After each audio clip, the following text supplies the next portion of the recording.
All right. Welcome everyone to tonight's meeting on the Norlite facility. This is our fourth public availability session or public information session. And to start things off tonight, we have the New York State Department of Environmental Conservation Chief of Staff, Sean Mahar. Sean. Hey, thanks, Regina, and thanks everyone for joining. I know some folks are still joining us here tonight, but we're going to get underway, and this is being recorded once again tonight. We'll make sure that tonight's proceedings will be available online. Appreciate everyone joining us here tonight. So this is again another in our series of ongoing conversations about DEC's oversight of the Norlite facility. Tonight in particular, as you know, a week or so ago, we put out a comprehensive report detailing the results of our analysis on the ground, looking at soil and water samples to see if there was any linkage between the Norlite's facility processing of firefighting foam. So we'll get to our experts on that in just a little bit here. But before we begin tonight, I believe Mayor Keeler was going to be joining, and I'd just like to open it up to him to give a few welcoming remarks if he's available. Mayor, are you there? I don't see him on. 1 second. Let me ask Teresa. I see Teresa on. Okay. Teresa, I just unmuted you. Teresa, the mayor gonna join us tonight? He is trying to join, but says that he cannot get access, so he needs to have you resend your link. Okay. Okay, let me just resend that. Sorry about that. Thank you. Thanks, Teresa. And while we wait for the mayor to join, thank you again, everyone, for joining us here tonight. The first presentation we were going to provide was a brief update with regard to our ongoing permitting process. And we're happy to be joined by Kate Kornack, who is our Deputy Regional Permit Administrator for DEC out of our Region 4 office. Her purview is looking at all permitting for many different entities within the region here in the Capital District, and really making sure that there is with every permit, a comprehensive DEC review, and she guides that with our professional staff working in our various different programmatic areas. Kate has been with the department for about 10 years, and I know she spoke at one of our last meetings, and we're glad that she could be joining us here tonight to give a brief update of where things stand on the permitting process. So Kate, why don't you just take us away with a quick update, if you could. Okay, thanks, Sean. Good evening, everybody. I'm Kate Kornack. I'm Deputy Permit Administrator here in the Region 4 office. So I'm just going to give a quick update on the permitting process here for the Norlite facility. So Norlite submitted applications to renew their Air Title 5 and Part 373 RCRA permits on December 31st, 2020. The department has reviewed those applications, and we've determined that the applications are incomplete so far. A notice of incomplete application letter was sent to the facility about a month ago on February 26th, and we are currently waiting for a response to that letter. So at current, the Air Title 5 and the Part 373 RCRA permit applications for renewal are not complete. A public participation plan is required of the facility in accordance with the department's environmental justice policy. Norlite submitted a draft public participation plan, but it's not yet been accepted. And upon acceptance of this plan, notice of the first environmental justice meeting will be widely distributed. The first environmental justice meeting will be held before any completeness determination is made on either of the applications. So if you take a look at the slide that Regina put up on the screen, I just want to point out that we are currently at the very beginning of this permitting and review process. There's going to be a lot of opportunities for public participation and input along the way. So at the very top, it says applicant submits permit application to DEC. That was the December 31st date. So we are on the orange box to the right where they are submitted their expanded public participation plan and the protocols for the reports. Like I said, that public participation plan has not yet been accepted, and so we are not at completeness yet. So we're kind of at a loop right at the top at the very first stage of this thing. But there will be lots of opportunity for your involvement and comments along the way, and we look forward to that. Thank you. Excellent. Thank you, Kate. And we'll save questions for Kate later on. She will be here with us all evening long. I just wanted to give her the opportunity to provide that brief update. And like she said, our most recent community newsletter provided a brief update, and we'll continue to keep the community posted as we progress through this permitting process throughout this. So stay tuned for more updates and more information on that. So before we turn it over to the mayor, just to provide an update, some of you probably have saw the announcement that we put out today.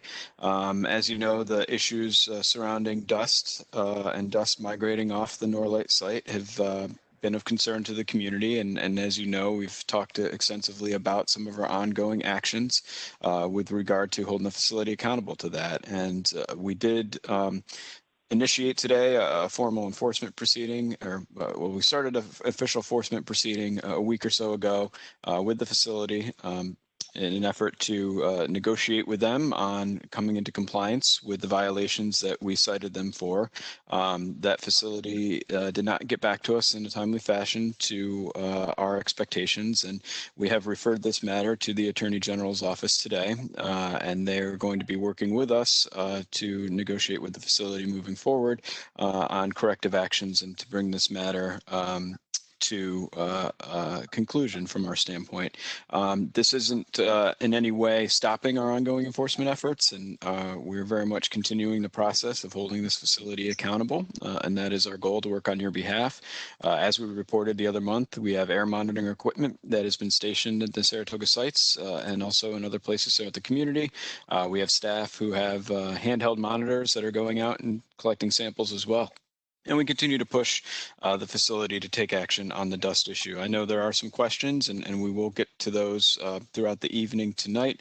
But for those of you that didn't see it, on our website in our press releases section is an announcement on that statement that our commissioner issued tonight, referring this matter to the Attorney General's office and really opening up the opportunities to, again, just use all the tools that we have available to make sure that we're bringing this facility into compliance and addressing the concerns that have been raised by the community. And as that enforcement action continues, we'll be sure to keep you posted throughout that process as well. And again, we can entertain some questions on that later on throughout the evening here, but just wanted to provide that quick update as we begin our conversation here tonight. So before we get further on, I know Mayor Keeler has joined us. Mayor, good to see you, and happy to have you say a few welcoming remarks. Sure.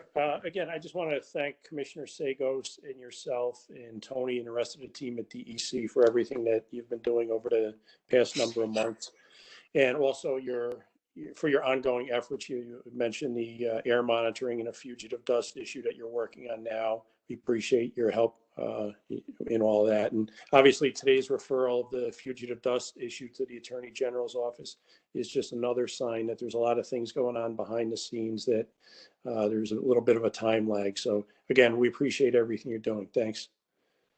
Thank you, Mayor, and thanks for joining us again and helping us co-host this evening tonight.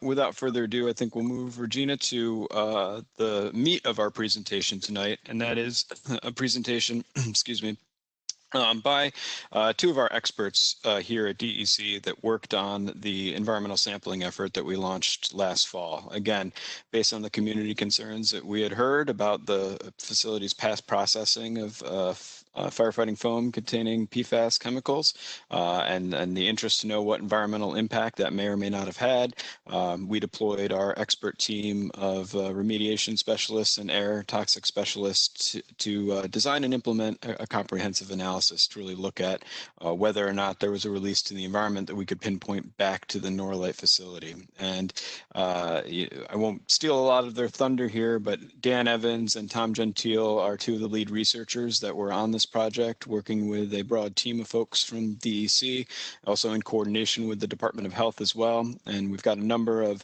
DOH folks available here tonight, including Gary Ginsberg, Judith Abbott, Tom Johnson, and Betsy Lewis-Michael as well, who will be available to answer questions. But tonight we really wanted to give Ben and, not Ben, sorry, Dan and Tom the opportunity to walk you through their analysis. And I know it was a very comprehensive report. It's 450 pages.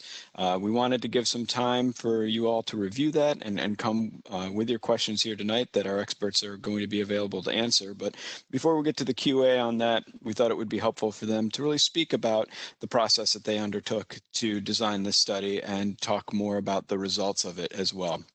So without further ado, I'll turn this over to Dan and Tom. By way of introduction, Dan Evans is the director of the Bureau of Hazardous Waste and Radiation Management within DEC's Division of Materials Management. Well over 30 years of experience in dealing with these issues and dealing with environmental investigation work on the ground at many different sites throughout the state. Definitely an awesome smart guy who I learned something from pretty much every time I talked to him, and did a really great job on this.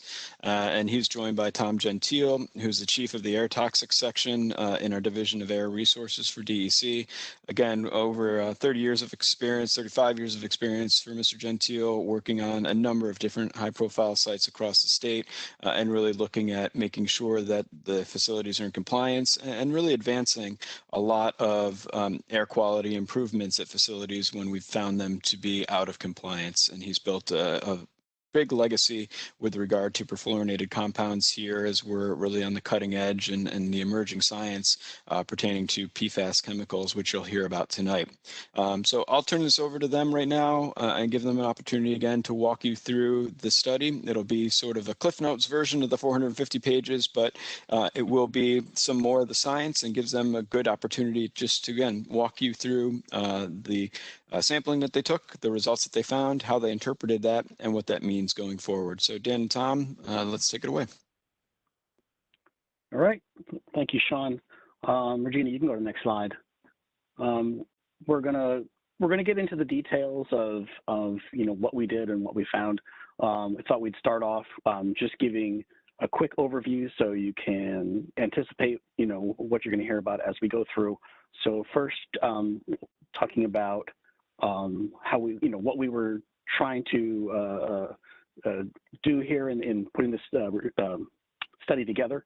We designed it to assess the impacts from the receipt and combustion of the AFFF, as Sean said, and also we took samples for metals to see for possible impacts from metals. We collected soil samples. They were from upwind, on-site, and from downwind locations. We collected surface water samples, some from on-site, some from near the site, as well as we collected samples from regional streams that we felt were outside of the influence of Norlite. The soil samples were analyzed for PFAS and metals, and the water samples were analyzed for PFAS. We'll go to the next slide. So briefly, some of the findings from the study, that we found that the soil concentrations did not show clear evidence of an increase downwind from PFAS. Soil concentrations didn't show evidence of significant increase in downwind for metals. We did find one sample that had some higher concentrations than the others, but it wasn't consistent, and there could be some other sources nearby that possibly contributed to that. The concentrations of PFOA and PFOS in soils are fortunately less than guidance levels that have been established by the state for the land uses at those locations. And the next slide. For our water samples, we took samples in streams. We took them at high and low flows to see if there was any difference, possibly from runoff. We had some differing findings. In certain areas, we saw that there was a slight increase. However, in others, there was a decrease. And so part of what we were doing is trying to take a look at why that might be. We analyzed ponded areas. The quarry ponds at Norlite were sampled. A pond that is just south of Norlite's property was sampled. And we did find one area that had some higher concentrations that told us that, perhaps there's another source of contamination beyond what might have come from Norlite. We go to the next slide. All right. We want to talk a little bit about PFAS compounds and what they are, and Tom Gentile is going to lead us through that. Okay. Good evening, everybody. This is PFAS, or polyfluorinated substances, and this slide provides the chemical structure of two perfluoro substances, PFOA and PFOS, which are the focus of contamination. Basically, they're long organic chemicals, and as you can see, all the hydrogen atoms that are normally on these carbon atoms, if you're familiar with organic chemistry, are replaced with fluorine atoms. When it's fully saturated, it's a perfluoro, and when it's partially saturated with fluorine atoms, it's a polyfluoro. They've been referred to as C8, and their use along with other long-chain PFAS precursors have been phased out by the United States and other chemical manufacturers in the world due to public health and environmental concerns. They're referred to as legacy contaminants or forever chemicals, but they are still present in the environment, and they need to be properly managed to prevent further contamination of the environment. You'll never find them alone in the environment. The historical chemical manufacturing process results in many different PFASs of varying carbon length being released. You'll hear us refer to total PFAS in this presentation about the environmental results, and this represents the summation of all the different PFASs that are currently quantified by the laboratory and were measured in this study. 3M and DuPont began to manufacture these compounds in the 1950s. So it gives you an idea of when they showed up, how they ended up in the environment, but it began in the 1950s. Next slide, Regina. Consumer products containing PFAS. This is a little bit of a PFAS primer here. As you can see, they have very unique chemical and physical properties, which make them candidates for use in a number of products.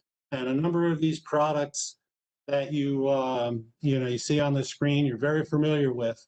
The Scotch Guard that's on your carpet, on your Stainmaster carpet, your Gore-Tex coat, ski wax, cleaning products, fast food wrappers, popcorn bags, nonstick cookware, Teflon, even found in nail polish. There's millions of different uses of these compounds in consumer products, and that were, PFOA and PFOS were previously used. So I want to stress that. They're no longer in these products, but at one point in time, they were the dominant PFAS compound in some of these products. Next slide, please. This is just an example of the industrial products that contain PFAS. As you can see, again, widespread use due to the unique chemical and physical properties. They put out fires. On the lower right-hand corner of the slide, you see the fabric coating. They coat fabric with PTFE, fiberglass fabric, and they coat it with PTFE, and it becomes extremely weather resistant and very, very durable. And what you see there in the lower corner is the airport, the new airport that they built in Denver, Colorado. That entire roof is made out of PTFE and utilize these PFAS compounds in the construction. So you see all this. You see it's used in textiles. It's a very, very common chemical. And in most instances, these longer chain PFASs, as I said, have been replaced with shorter chain PFASs, referred to as C4 and C6. You're not going to hear us pronounce the long chemical names. We'll stumble along them.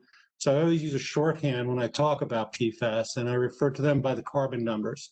And that's how you heard C8, a carbon, C4, the replacements for PFOA and PFAS are C4 compounds now, and other fluoroethers that are all currently used now to make these products. So we're no longer using PFOS and PFOA to make these products. We're using other products, other perfluorinated chemicals. Next slide, please. This is an interesting slide I need to bring up, but EPA first went after this issue with a stewardship program, and they worked with the companies, the 8 participating companies that you see listed here that were the major manufacturers of these PFAS compounds. And it was called the EPA PFOA Stewardship Program. And they, in 2006, EPA entered an agreement with these facilities, these manufacturers, to create a year 2000 baseline and agreed for a 95% reduction in the emissions and the product content by 2010. And most of this has been achieved, and they were going to work towards total elimination of these chemicals from emissions and products by 2015. So what you see here on the bottom, I have this quote, and it's sort of something that, you know, sort of an analytical thing. This may not always be zero. What's going on now is that, you know, you still find trace quantities of some of these substances in some of these products. And so, you know, over the years, as the analytical detection limit for these compounds, you know, became more lower, you know, what was non-detect 10 years ago, we can detect and we can estimate now. And so basically by the term vanishing zero, I'm referring to, we're finding it and we're detecting it at very, very low concentrations. Next slide, please. Prior to the PFOA stewardship program, 3M, which was the sole manufacturer of PFOS, which is the primary ingredient in AFFF, agreed to voluntary phase out production of PFOA, PFHXS, which is C6, and related precursors globally from all products by 2002 as a precautionary measure. The reason why they took this precautionary measure because it was in recognition of the biological persistence and accumulation of these compounds in humans. And so most production was phased out in 2002, and most uses by 2008. But as I alluded to, these are forever chemicals, so they're still around. And so what we find today in the environment and in our sampling is these legacy compounds that are still around, that have been produced since the 1950s and continue to pretty much contaminate our environment and the entire globe. In July 27 of 2020, EPA published a significant use rule under the Toxic Substance Control Act, giving it the authority to review an expansive list of products containing PFAS before they could be manufactured, sold, or imported in the U.S. However, these programs were good, and they were a good start to get these chemicals out of the environment and out of our bodies. We need to do more. And the current discussion about what's being done about PFAS can be found in the 2019 EPA PFAS Action Plan, which was updated in 2020, and in the recent EPA publication, December 2020, the interim guidance on destroying and disposing of certain PFAS and PFAS-containing materials that are not consumer products. Everyone's taking a hard look at this for these reasons. These compounds are persistent, they're in our blood, and our exposures to PFAS are complex. They come from many different sources. And this is a very important aspect to evaluate when assessing PFAS contamination in a community. Research has identified soil as an important reservoir of PFAS contamination as a result of air deposition, leading to surface and groundwater contamination in areas downwind of PFAS production and end-use facilities. The end-use manufacturing facilities that do not have air pollution controls. The environmental sampling study that we're going to discuss tonight and further this evening assess this situation around Norlite, a disposal facility, in a comprehensive manner in response to the sampling that was done by Pennington College. Next slide, please. This is an overview of the entire sampling area. These are all the samples that were collected near Norlite. You see the soil samples are in yellow on this slide. The water sampling locations are the little blue dots on this slide. You know, it's hard to see, but you can see that we've collected samples in a lot of different areas. We collected samples in the upwind and the downwind direction, and I'll get into that in the next slide, Regina. This is the windrows information that we used. Usually you don't see this type of stuff on the weather when you watch the 6 o'clock news and get your forecast, but this is basically what we call windrows, and it's a compilation of the wind data from meteorological stations, which allows us to see which way the wind is traveling and where the pollution from a given facility or a given area will travel. And so, or on the left-hand slide, you see a windrows from 2017 to, I believe, November 20th, 2018. And these weather stations were installed as part of our Albany South End Community Air Quality Study. And you can see a predominant wind direction that's showing up here from the south. The wind tends to blow from the south up the Hudson River Valley. And so you really see that at these two weather stations on the left. On the right, you'll see 5 years of meteorological data or wind data compiled from the Albany International Airport. We usually look at 5 years of weather data because weather patterns change.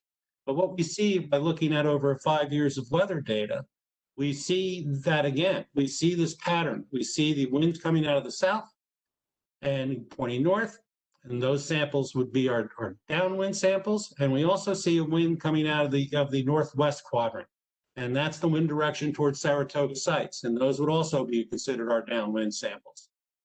And so when we review this information and we look at this information, we're basically trying to determine, where things would be deposited if they were emitted from the facility. Where would we expect to find them? And in a lot of previous work and a lot of smelters and things across the nation, you can actually see patterns and heavy deposition of metals and other things from uncontrolled facilities over the years that have contaminated the soil. And it's mostly work with metals and have contaminated the soil. And it's clearly visible. You clearly see a difference between the upwind and the downwind pattern. And that's how we designed this study, to take a look to see if we could see a difference between the upwind and downwind pattern. Next slide, please. Dan? All righty.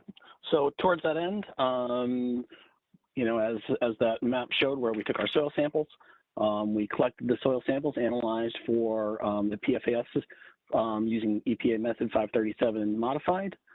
This method reported out 21 different compounds in that class, and we also collected 2 soil samples and analyzed for total oxidizable precursors assay, and doing 1 upwind and 1 downwind. And a little bit later, we'll go into a little bit further discussion of what that tells us. And to round out, we did collect 2 samples some distance away from Norlite that weren't on that previous map. When we were doing doing some collections along the Patroon Creek in the city of Albany, we did collect soil samples in that area. Let's go to the next slide.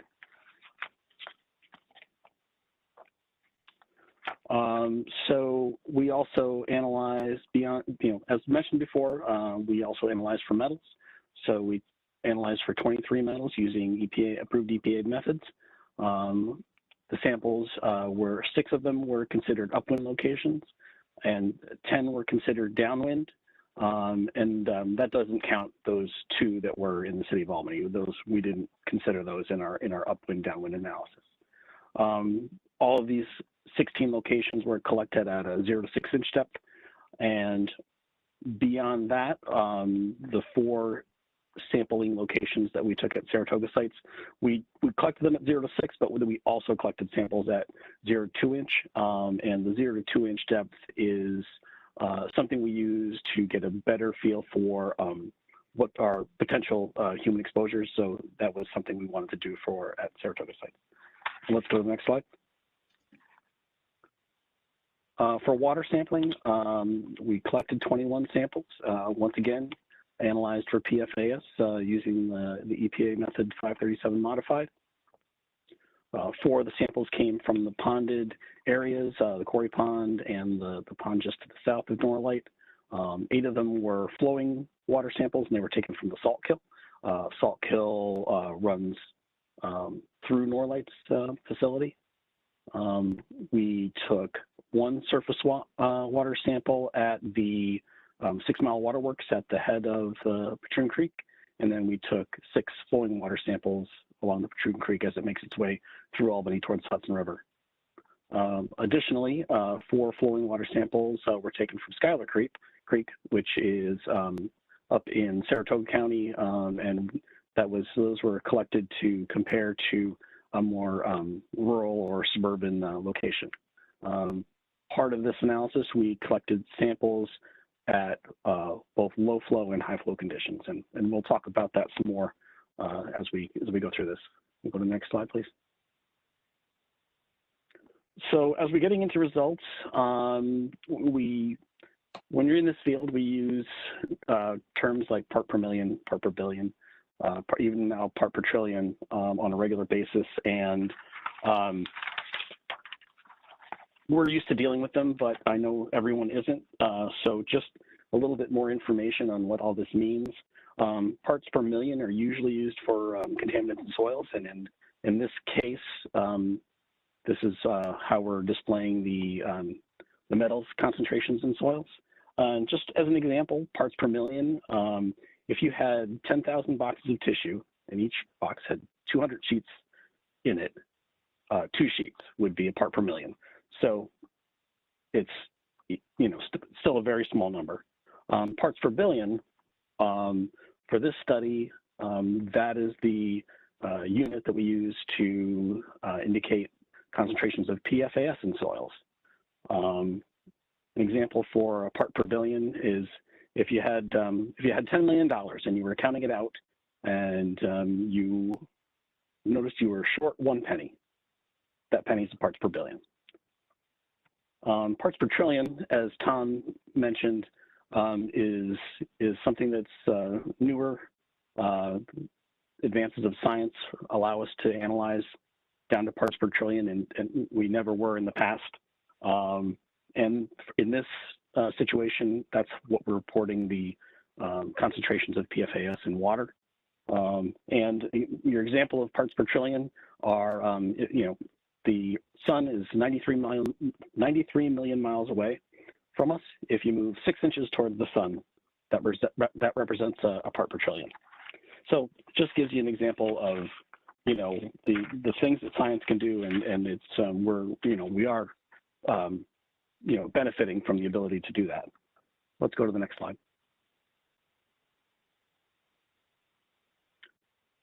So here are some of the numbers that we found that we're starting on some of the soil sample results.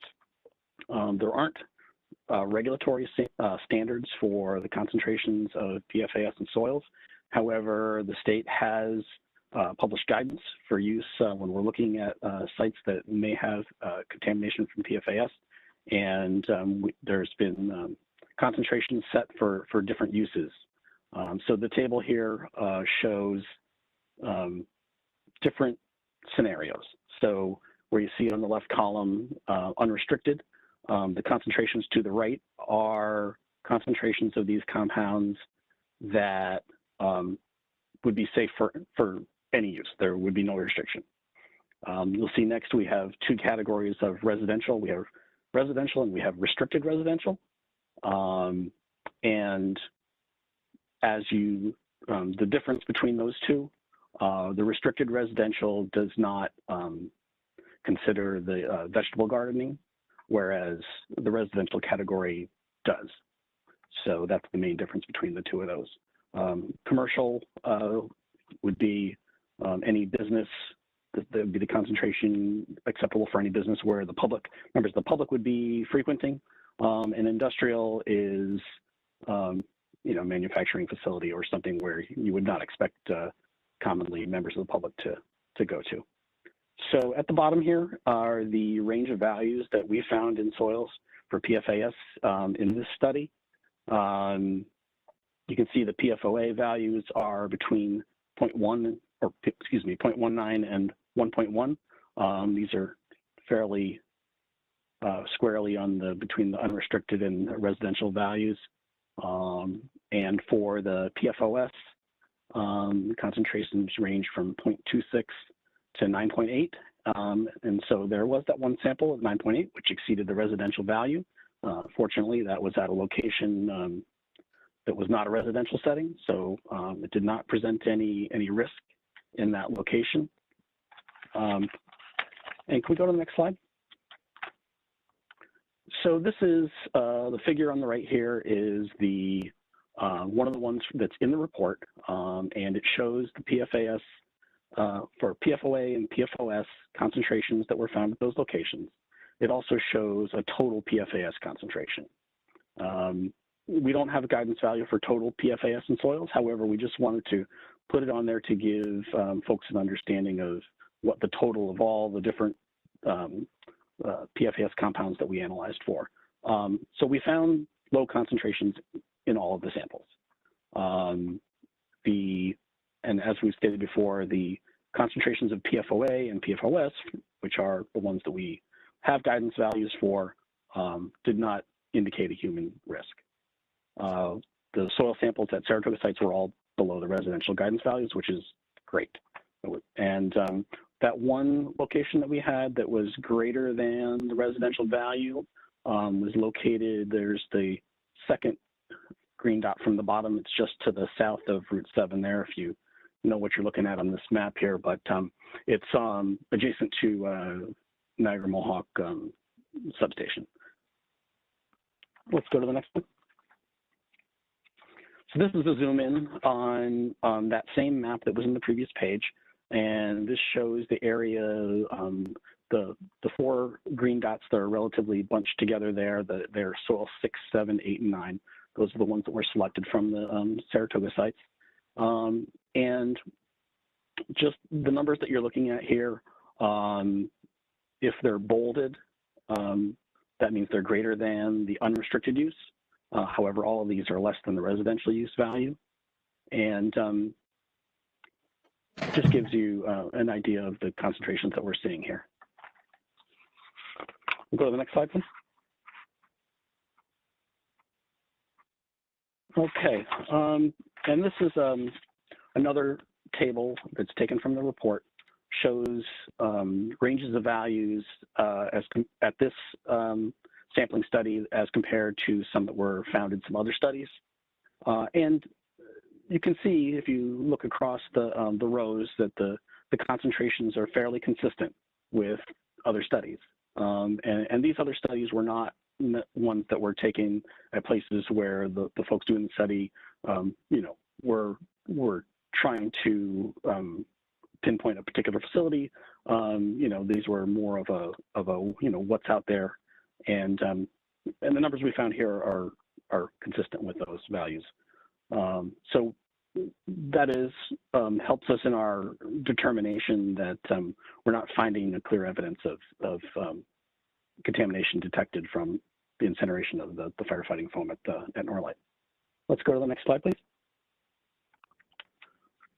This is not in the report. However, we're just adding some information here for everyone's benefit. These are some studies that were conducted by others in places, outside of New York State. However, these are at locations where there were known PFAS sources and some of the concentrations that were found in those areas. And you can see from the column on the right that, the concentrations found at those kind of locations are much higher, and they can be, certainly, to the tens to thousands of parts per billion in the concentrations in those locations. And we certainly haven't seen anything coming close to that in this case. We go to the next slide. Moving on to metals. This is soil samples and metals. There were, in the first bullet, I'm not going to read all the different metals, but there were a number of metals that were found in all samples. We do have cleanup objectives for metals in New York State, and they're not displayed here because it's a little too much to put on a slide for a slideshow like this.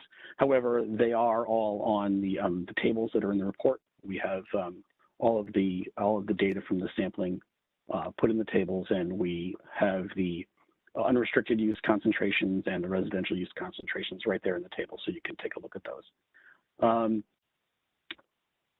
There were exceedances of unrestricted use in some of the samples, in 9 of them, but this isn't unexpected. In areas where they've been developed and used by people for a long time, this is fairly common.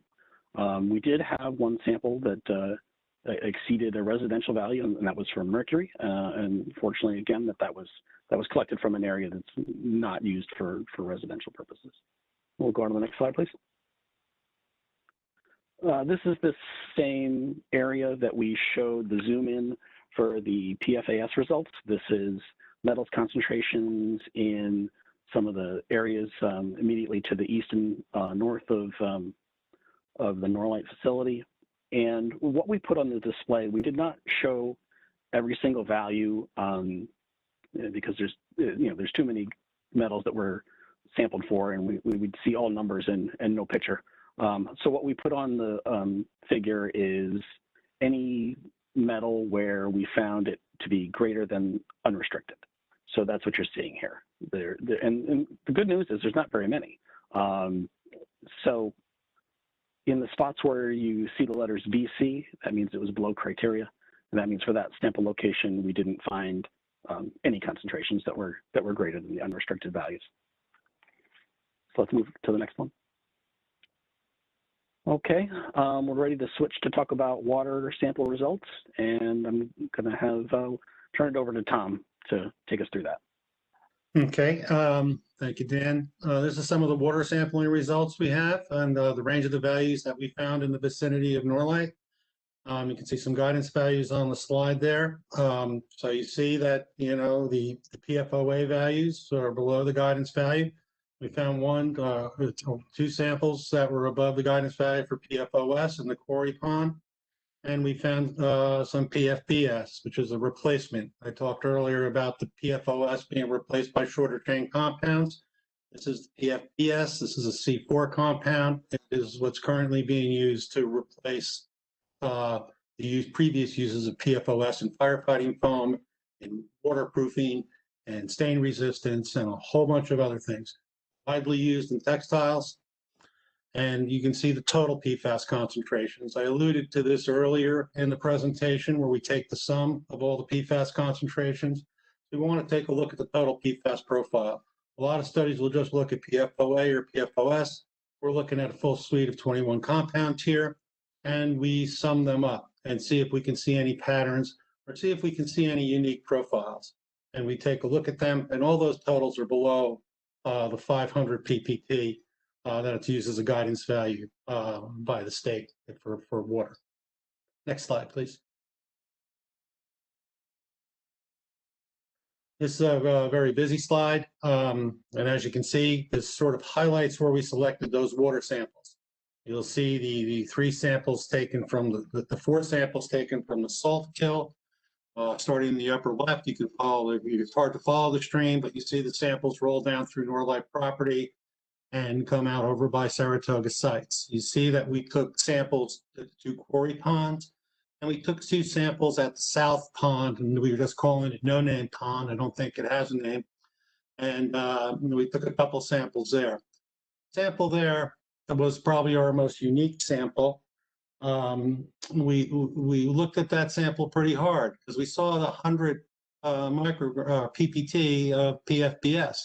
That was a unique finding. And you know, if we found PFBS at this concentration all over, you know, we'd have some concerns, but it seemed to be just localized in this one pond. And we're following up some investigations on that right now. Next slide, please. This is in the report. This is just an example of the different types of PFASs that are collected and analyzed in water. And you see the Washington Lake range. That's Washington Lake and Washington Park in Albany. You can see that a lot of the PFASs that we found, and that was a study done in 2007, are within the same range that we found in the Norlite study. The only big difference here is that PFBS, again, we find it to be at a much higher concentration. And we're busy, we believe that that concentration is unrelated to the incineration of AFFF foam at Norlite. We look at the New Jersey surface soil range. New Jersey's done an extensive survey of their surface waters, very similar to what Dan presented earlier, and he showed the extensive work done by the state of Vermont, sampling soil throughout the state. There's really no difference, you know, as I pointed out, between the Norlite range and the Washington Lake range that was collected earlier. The New Jersey range are the samples collected in 2018, 2019, so they sort of match up with what we recently collected, and they represent a mix of soft surface waters throughout the state. And what you see, and Jersey identifies this in the report, that some of these samples are impacted by AFFF releases. And if you take a look and you look at the high end of the range, you see that. You see the PFHXS, which is C7, and you see the PFOS, the C8. And these are the two main components of AFFF, and you see them. And you can also look at those high numbers, the 95 and the 102, and bring them back across the board to what we measured around Norlite. We're not seeing concentrations like that here, not at all. Next slide, please. These are the creeks that were selected for study. The Patroon Creek was selected because it's an urban creek. There's a lot of people around it, a lot of people there, and it has a history, of industry located on it. So we wanted to take a look at that. Salt Kill, as I described earlier, flows through the Norlite property and flows from more of a suburban area down through the urban area. And then we collected samples up at Schuyler Creek. We added Schuyler Creek after we gave the community advocates our study design and asked them to critique it. And they wanted another sampling creek because they didn't want us to use Patroon Creek as our comparison creek. So we selected a more rural suburban creek, as Dan earlier described, to take a look at the samples. And so this is a look, or actually big view of the 3 different creeks that we sampled, and we sampled them at both high and low flow events, as Dan alluded to earlier. Next slide, please. Now, the high and low flow events here, what we designed in this study was we wanted to see what happens after it rains. And we want to see how much PFAS there is that's available that would flow off from the watershed into the water body. And you can do that with the creeks because the creeks are a part of a very, very large, extensive watershed. And so all the water, when it rains, will, increase the flow level of those creeks. And we really wanted to see what would happen when we took a sample at low flow and high flow. And it was interesting. I expected that we would see increases across the board as a result of PFAS that's present in rain and PFAS that's been deposited in the soil that runs off. And what we see here is that we saw a slight increase, and we saw mostly the increases we saw at Schuyler Creek were mostly in the new replacement compounds for PFOA and PFOS. And the same thing in the salt kill, except the last sample in the salt kill further downstream reverts that pattern. And you can see the percent differences in total PFAS in these samples. And if we were in an area of extensive contamination, we would expect to see these numbers to be in the hundreds, if not in the thousands, as a result of runoff. But we're not seeing it here. And Patroon Creek was just very different. And it didn't increase at the high flow, which was very, very interesting. And that's something that we're still looking at. And this is something that we'll probably employ in further studies as we try to study this contamination and these patterns. And we're not sure, but I think that, the sediment concentrations, and we haven't sampled the sediment concentrations of Patroon Creek, but the soil concentrations were high for PFAS there, and the sediment concentrations are probably high.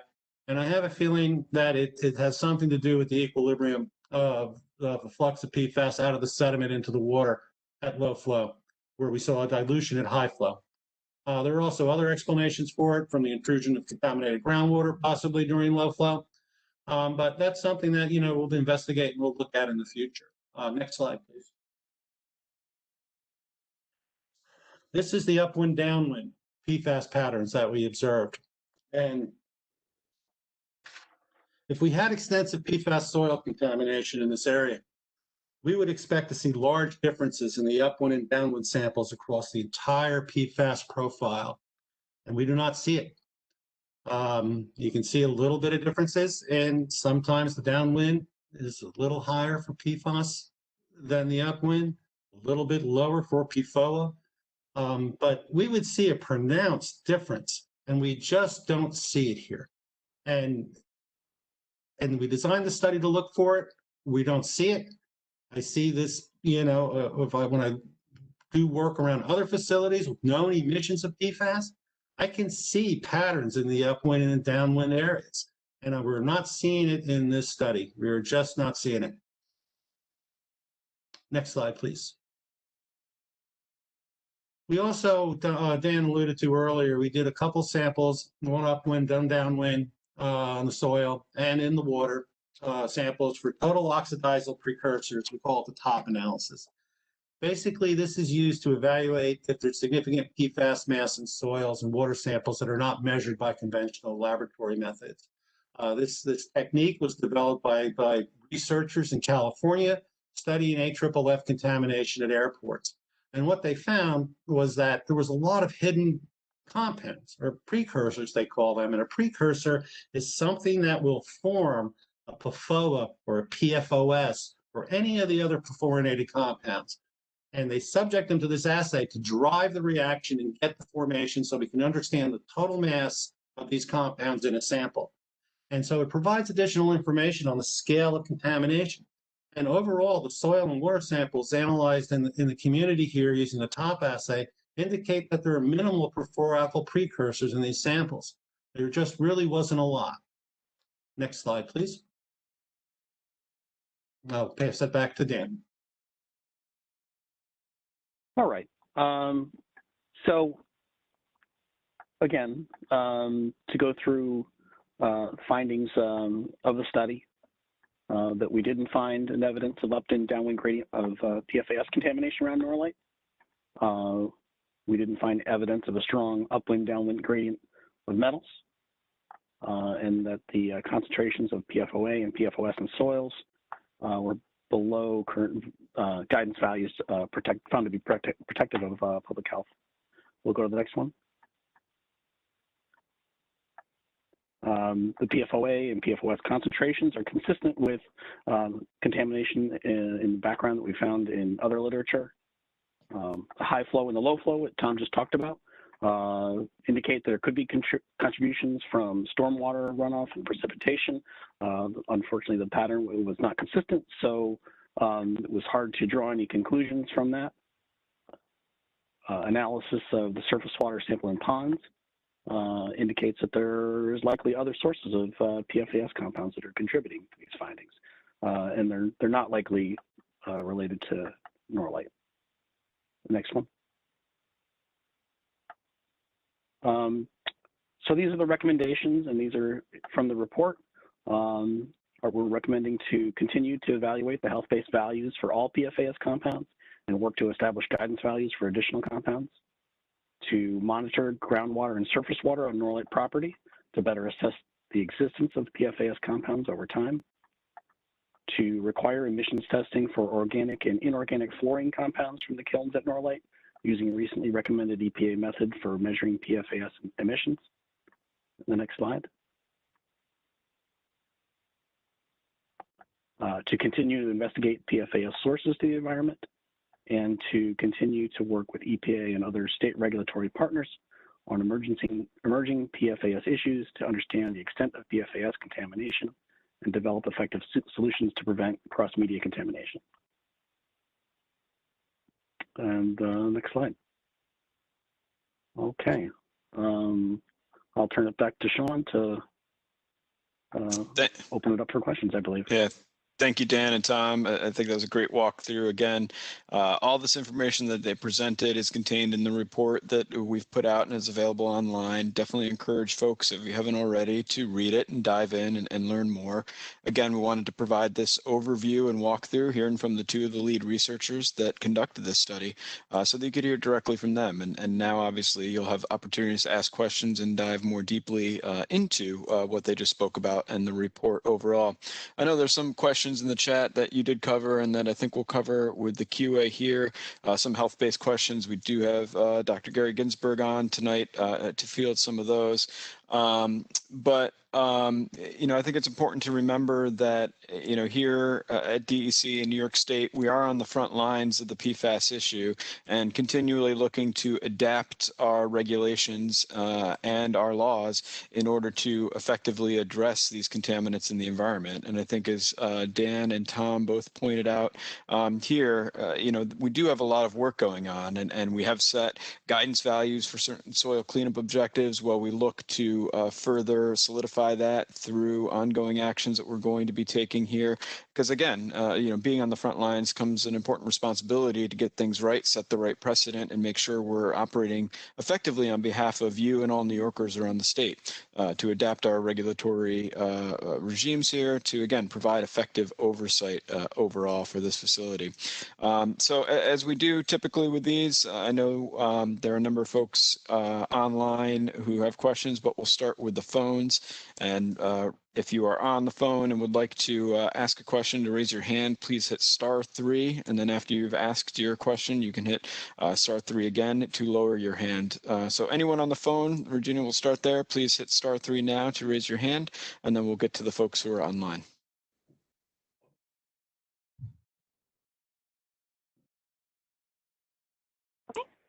I have one phone call starting with 617. I'm unmuting your line right now. Hi, you're unmuted. Can you hear me? Yep. Yeah. Great. So I have a series of questions I want to run by you related. I unfortunately logged in a little bit late on this, so I missed your opening brief, or most of it anyway. I did take a look at the report, and I have a series of questions about a site that didn't seem to have been covered. First of all, are you familiar with the best management practices document related to the Speedies permit?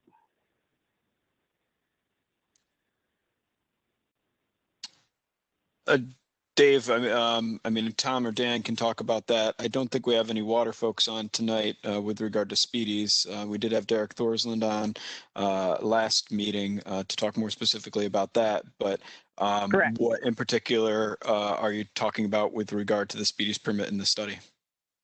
So in the BMP document, I looked at multiple versions of it actually, but the 2014 one is the one that outlines, I think, what was in effect during the period that they were burning PFAS at Norlite. And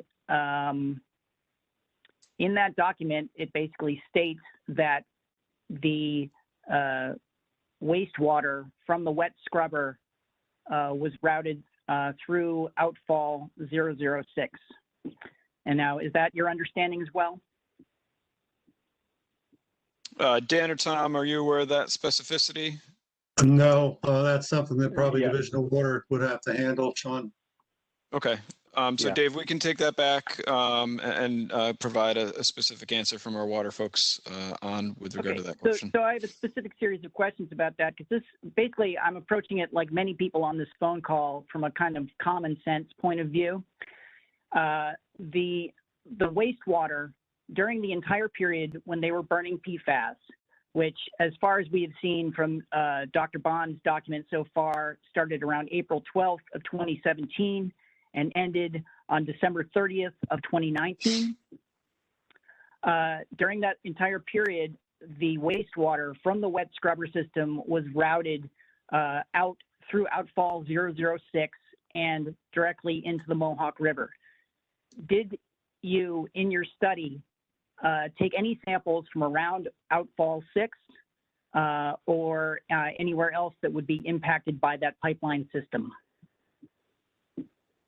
I'm not sure where outfall 6 releases. Is it into the salt kill, or is it further down from the salt kill? No, it does not go into the salt kill at all. It goes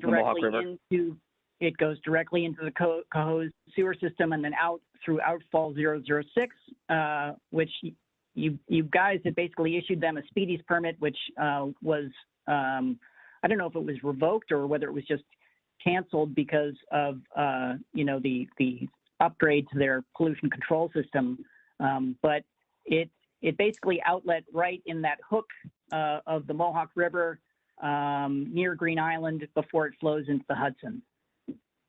Okay. Yeah, so Dave, we'll take that back.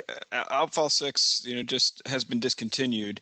So we know we've shut off that potential source. And again, we were looking at an aerial deposition study. Go ahead. Outfall 006 was shut off on December 31st, 2019, the day after the last shipment of PFAS. Okay, so the timing on that is not essentially all that great. I want to bring up another issue related to that. With the DMR process, how does that function? Is that information that's volunteered to the DEC by Norlite, or is that something where you guys are taking regular measurements? What do you mean by the DMR process? Well, I'm referring to a specific thing. Let me just get that up here. On your Norlite enforcement history, there is a penalty of $154,700 following a series of effluent exceedances under the speedies permit between November 1st, 2017 and August 31st, 2019, including chlorine, chromium, copper, flow rate, iron, lead, mercury, selenium, silver, total suspended solids, temperature, titanium, acute toxicity, and zinc. So all of that seems to relate specifically to the outflow through 006. It's a period of 22 months, which seems to be an excessive period of time.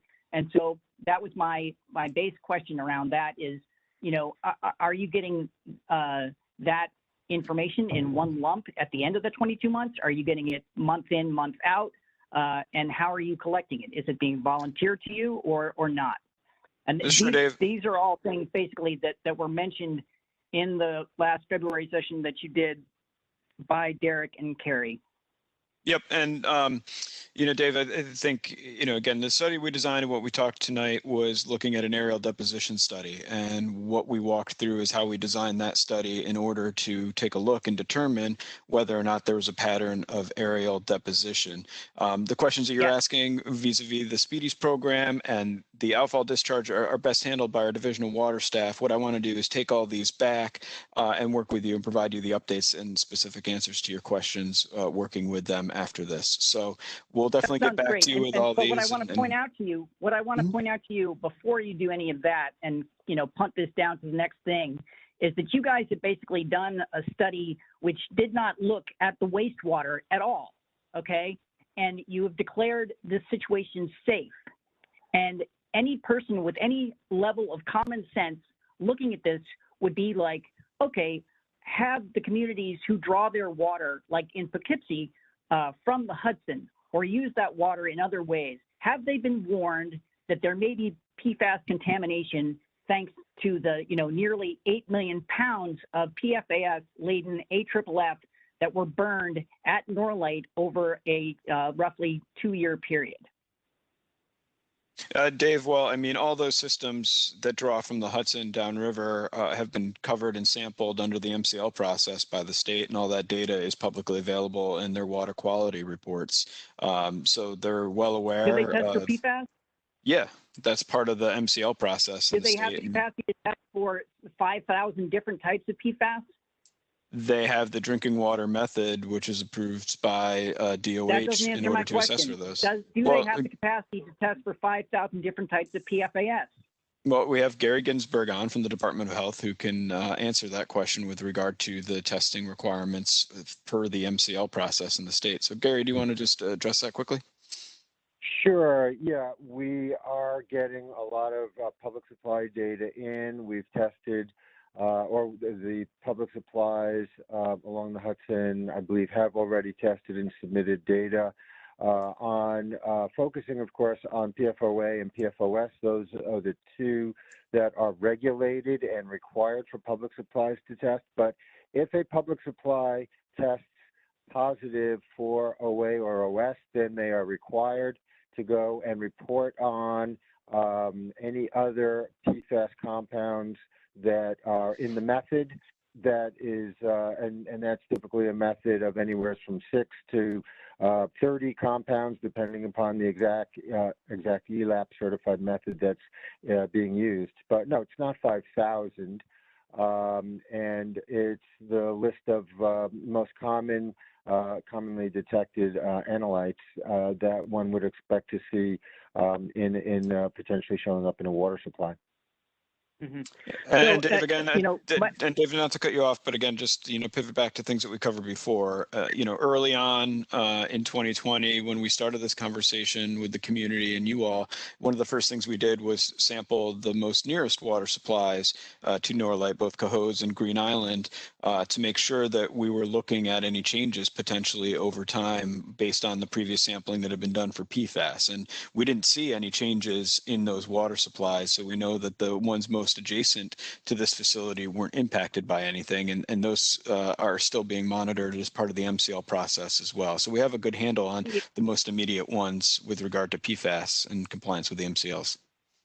So I think that issue is actually somewhat in question because as you guys outlined earlier in this conversation, I mean, you're comparing the situation at Norlite to different military bases, and you're trying to frame it so that we could understand, parts per million versus parts per billion versus parts per trillion. And the problem is that for anyone who's read through any of Sharon Lerner's articles on The Intercept about that shifting level of what is safe and what is not safe, a lot of this stuff has not been reported to communities because they say that, okay, 15 parts per trillion is fine. We could test down to 2.5 parts per trillion, but we won't bother. Or when we find that, we won't, let the communities know that contamination has occurred.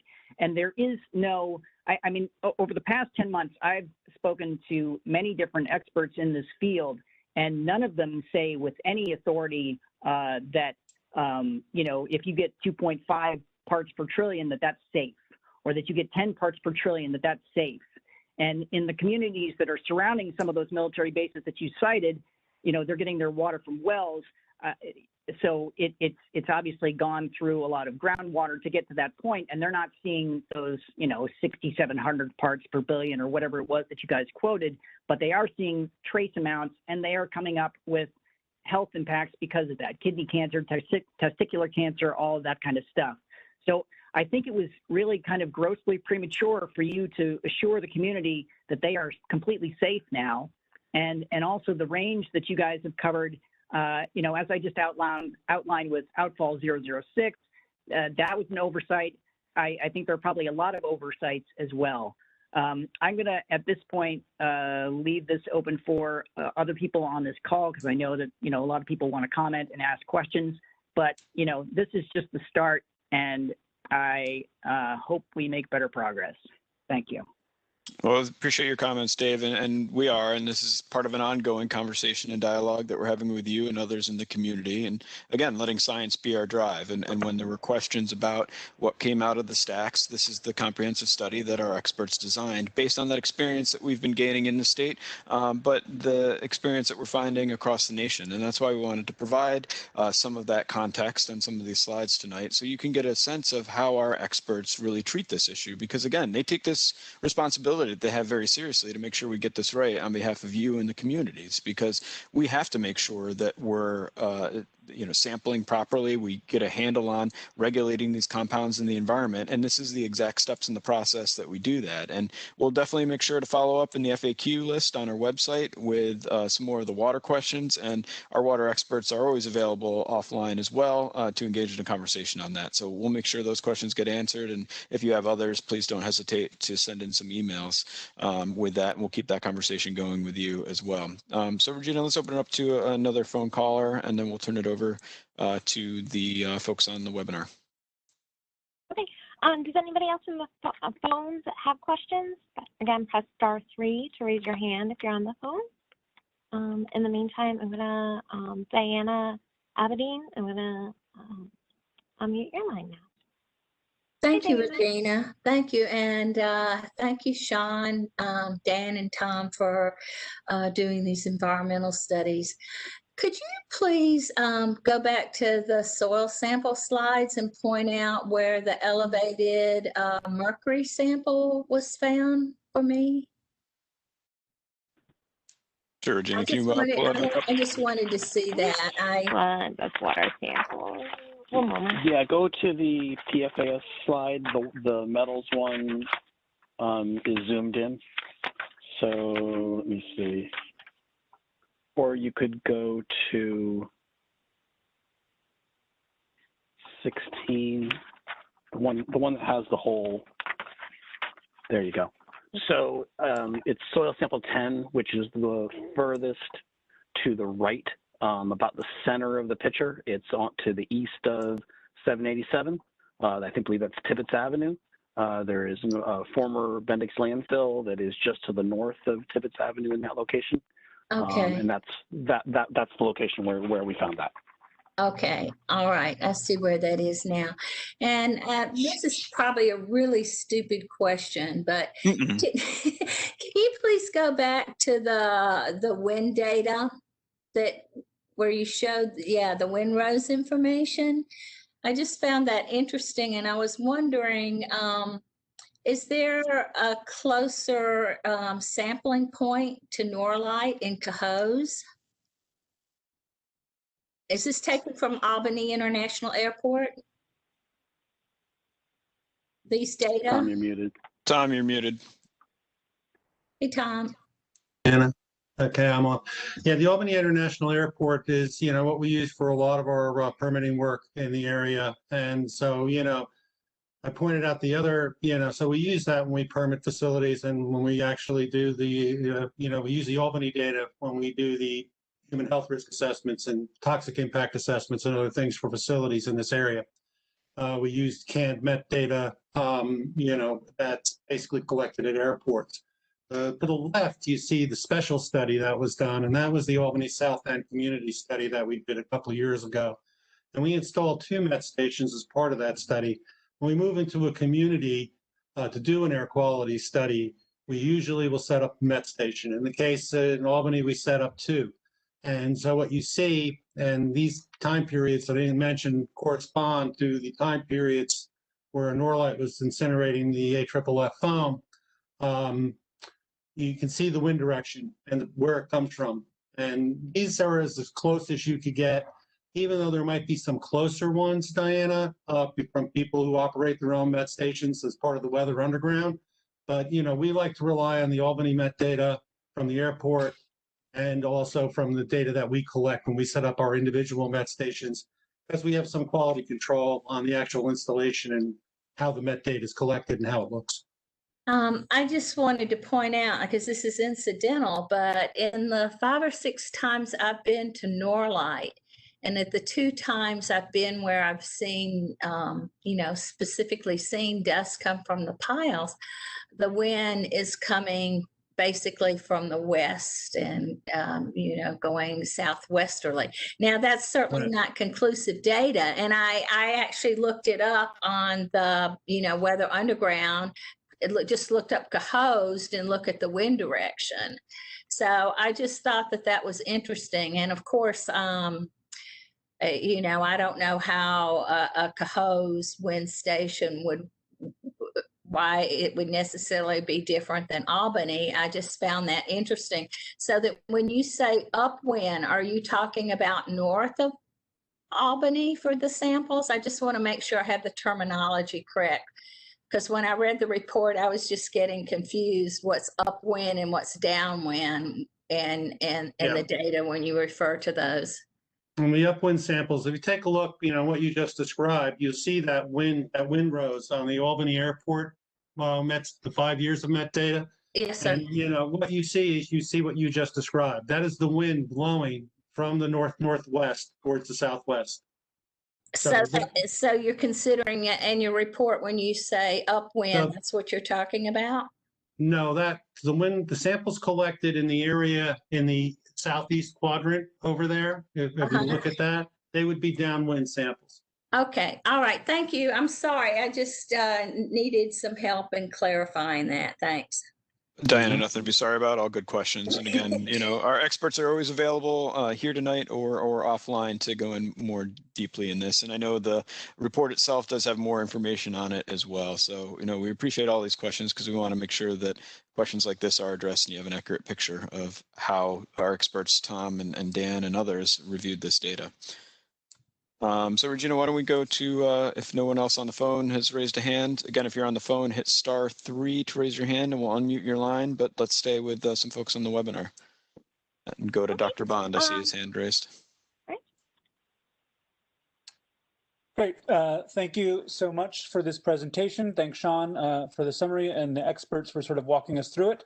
I have 2 comments and then a question.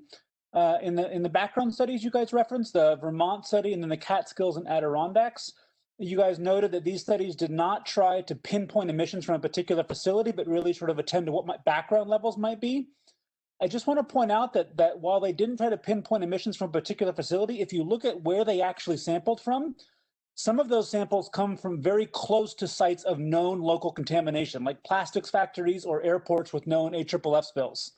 And they included those sites. When you lop off those extremities, which is kind of a standard practice when trying to figure out a background level, those background values come into focus as much lower than what you're finding around Norlite. When we did that very quickly, when we lopped off the extremities of the Vermont study you reference and the Catskills and Adirondack study you reference, the levels of PFOA around Norlite, which is not an ingredient of AFFF, is very similar to background. But the levels of PFOS around Norlite, which is a major ingredient in AFFF, is significantly higher around Norlite than in what we consider background. I also just wanted to point out that the scale of sampling in Bennington, Hoosick Falls, as you guys know, it wasn't until we zoomed out to about 20 miles downwind of those plants that we could begin to see a distinctive pattern of PFAS contamination from emissions. I recall several conversations with you guys a few years ago about whether emissions traveled further than the fence line or not. And it seems there's a scientific consensus growing that PFAS aerosols travel some distance from the source where they're emitted. And I think we have to zoom out to really get a sense of those patterns.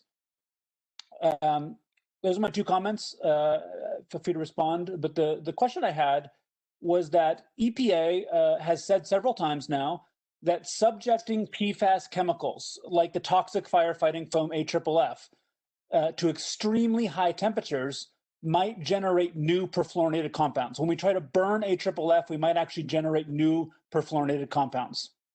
I'm wondering, did you sample for all of the potential byproducts of incomplete combustion of AFFF? Tom, you want to take that and address the comments as well?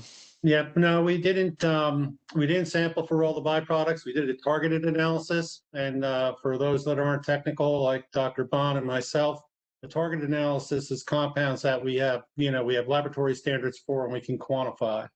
What we have going on, and it's something that, something that's very near and dear to me, is that if you partially heat these compounds, you end up with all sorts of nasty products of incomplete combustion. And you end up also with the very, very toxic, acutely toxic PTFE, that's polytetrafluoroethylene decomposition products. And so, no, we didn't sample for all the possible products of incomplete combustion. This was a targeted analysis, very much similar to what you did. It was a targeted analysis. And, we looked at it from that point of view. But based on my knowledge of the combustion of PFAS and what it looks like under different temperature scenarios, you start to see, if you go back up to, what's slide 5, Regina? But I really appreciate that. But if I hear what you're saying, you didn't test for all of the potential byproducts of incomplete combustion of AFFF. And I wonder why the term comprehensive study was an appropriate title for your report and the subtitle of no clear links between emissions and PFAS levels. Well, we were basically trying to look for PFAS, as you described back in April 2020, that it was raining down on the community. These parent compounds were raining down on the community. We did not observe that. We don't see it. And I put the structures up here because, what happens when you heat these things, those fluorine atoms tend to cleave off. And so you go from a perf to a polyfluorinated situation. And I think if you look at all the New Hampshire results as a result of the emission testing, which is where you really get the proof of that. And that is something that, rather than go and try to sample soil samples for all these non-target compounds or anything else, that's the importance of doing emission testing. And as you know, or maybe not, EPA just unveiled their OTM 45, their other test method for PFAS target and non-target compounds. And so we now have a method where in previous years we did not have a method to isolate these non-target compounds, but we now have one now. And so that recommendation that you see in the report for Norlite to do that testing is something that, we would like to do. Even though they're not burning AFFF anymore, we still need to do it because we got to verify that their control efficiency for hydrogen fluoride emissions is what they state. So, we're working on that. But going back to your question on the Vermont Shallow Soil Study, which is by far the most extensive PFAS study that's been done, I think, anywhere by any state. It's some really great work. And when you take a look at that, and I've looked at that too, David, and I've looked at that pretty extensively, and I realized, I don't know if they really talked about in the study that they sampled, they talked about they sampled parks, they sampled remote areas, they sampled all sorts of different places to see what they could find. And when I take a look at that report and I look at the map for PFOS, what I see is an interesting pattern. And what I see is that in urban areas, almost all the PFOS is greater than a part per billion, which is very similar to what we found here.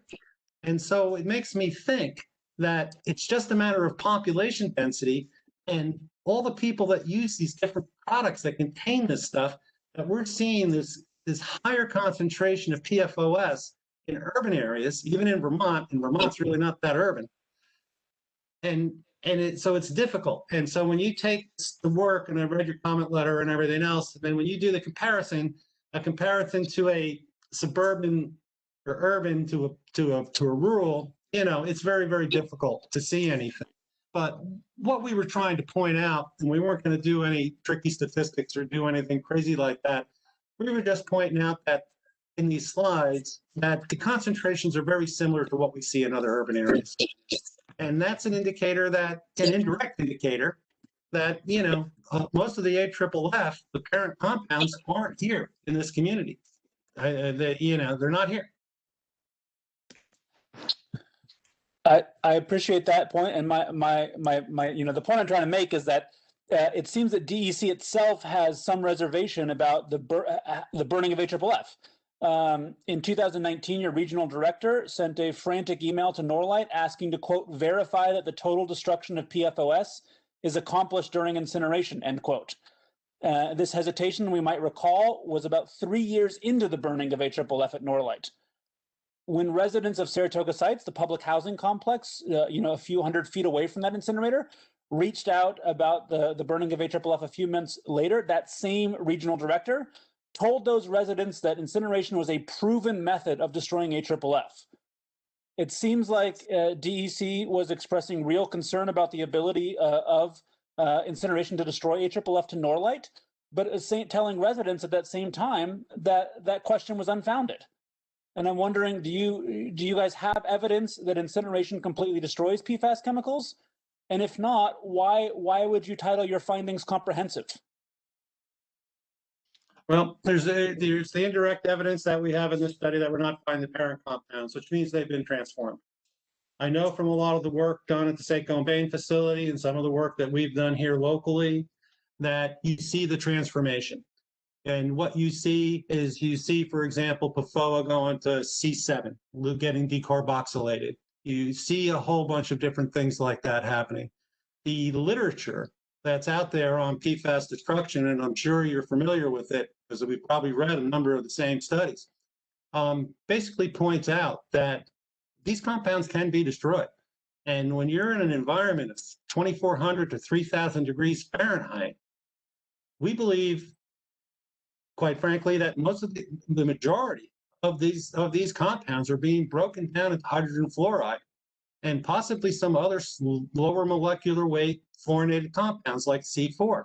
But until we do the emission testing, which is what we, hopefully will get done, because we definitely need to do this emission testing over the next few years to characterize these emissions properly, we'll have field tested the results, so they won't be laboratory results, and they'll actually be real field results in real-time situations. And that's what we do. We take a look at it, we develop methods, we work really hard, and we take those methods and we use them to analyze the stack gases, and we try to find out what's coming out of the stack. I also know indirectly that, based on the control technology, the air pollution control technology has been placed on major manufacturers by North Carolina, DEQ, and West Virginia, DEP. Those control devices are regenerative thermal oxidizers. And those control devices are pretty much destroying the PFAS. And what you have as a result of the North Carolina testing is you have, they have a hydrogen fluoride scrubber on the back end of the thermal incinerator, because what's being driven off and what's being happening here is these PFAS compounds that you see on the slide are breaking apart, and they're being destroyed, and they're being driven to HF. And that's what happens. Those fluorine molecules are getting driven off that carbon backbone, and we're getting HF. And they're collecting a whole lot of HF now down at the Cohoes facility down in North Carolina in the Cape Fear watershed. And they're also destroying, destroying the PFAS. And then they believe, well, they don't more than believe, they know that we're not seeing, what they saw before that RTO was installed. You're not seeing Gen X in the rainwater. You're not seeing all the longer chain compounds. You're not seeing all this stuff anymore. And so we look forward to, and I've been working with EPA ORD scientists, some of the best scientists in the land. We came up to Hoosick Falls, and we characterized the emissions from McCaffrey Street, from the billet manufacturing. And I'm looking forward to this method being used to properly characterize PFAS emissions so we can get a better understanding of why we see PFAS in rain, and why, we have this PFAS that is out there that we're seeing. And I'm looking forward, and I'm sure you are too, to the development of the National Atmospheric Deposition Program bucket sampling that's going on. And we talk about it a little bit in the report, and it's a research effort underway. But I think that once that data comes in, I think we're going to be locating a lot of other sources of PFAS. And, and it goes back to my early days in air pollution. I always wait for EPA to put out a document they used to call locating and estimating sources of emissions. And you can't do that unless you have a testing method. But we have a testing method now, and I'm hoping that it'll bear some fruit in the future. And again, and thank you, David, for your comments. And there are some other folks that want to ask questions, so we can pivot back to you later on. And Tom, appreciate you giving that high level and somewhat in-depth answer to one of the leading experts here in the state and how they view this. And again, our study was comprehensive, and we do stand by that, because it was our goal here to really use the best available science, and that's what we challenged the team, including Dan and Tom, to design the right study to really look at: is there a pattern of aerial deposition? And the way we designed that, the samples that we collected, it was comprehensive, and that was our goal. And clearly we're on, I say it a lot, the front lines and cutting edge of a lot of this research. And the methods are changing regularly, and we're continuing to update and drive that conversation on the scientific level with experts like Tom working with EPA, because it's incumbent upon us to make sure that as responsible regulators, we're using that best available science to protect New Yorkers and address these compounds in the environment and the potential pathways for them getting into the environment. Again, we've put a lot of focus on water, because water is an important exposure pathway for these compounds. Air, we're continuing to evolve and be able to test for these in air emissions, as Tom has pointed out. And we're using, again, a lot of the emerging research that we're driving and that you're driving as well to really effectively evaluate these actions in a comprehensive nature. And that's what we wanted to do. And, again, I think, as Tom pointed out, building off of your study or your data collection that you did of limited sampling, we wanted to repeat some of that and then broaden it out and really make sure that we were building off of what you did, and again, using the best available science that we have in a comprehensive manner and putting together a solid report, which is what we've done. So we'll pivot back to you later if you have more questions, David, and appreciate those comments. But let's go back to the phones, Regina, if we can. And if there are any call-in users, please hit *3 now to raise your hand and ask your question. Joe Ritchie, I'm unmuting your line now. Hi, can you hear me? Yep. Hi, Joe. Hello. I just had a quick question, just in regards to the format. We're still talking about the dust in a separate section, correct? Tonight's focus was on the PFAS study that we've done, Joe. We gave the update in the beginning about our ongoing actions with regard to dust, which are continuing. Again, we've got air monitors up around the site that are beginning to collect data. We've issued a number of notices of violation to the facility, and we've attempted to negotiate with them on a consent order to address those. We've referred that matter to the Attorney General's office. I understand that you've sent us some additional videos today with with regard to dust on the site, which is helpful, and we appreciate you sending that in because that again helps us continue to build the case against this facility and require them to take actions. And we're very much in the middle of that, and we spoke a lot about that this last go around. But tonight's presentation was really to focus on the aerial deposition study that we did, and then allow folks to ask questions of the experts who did that.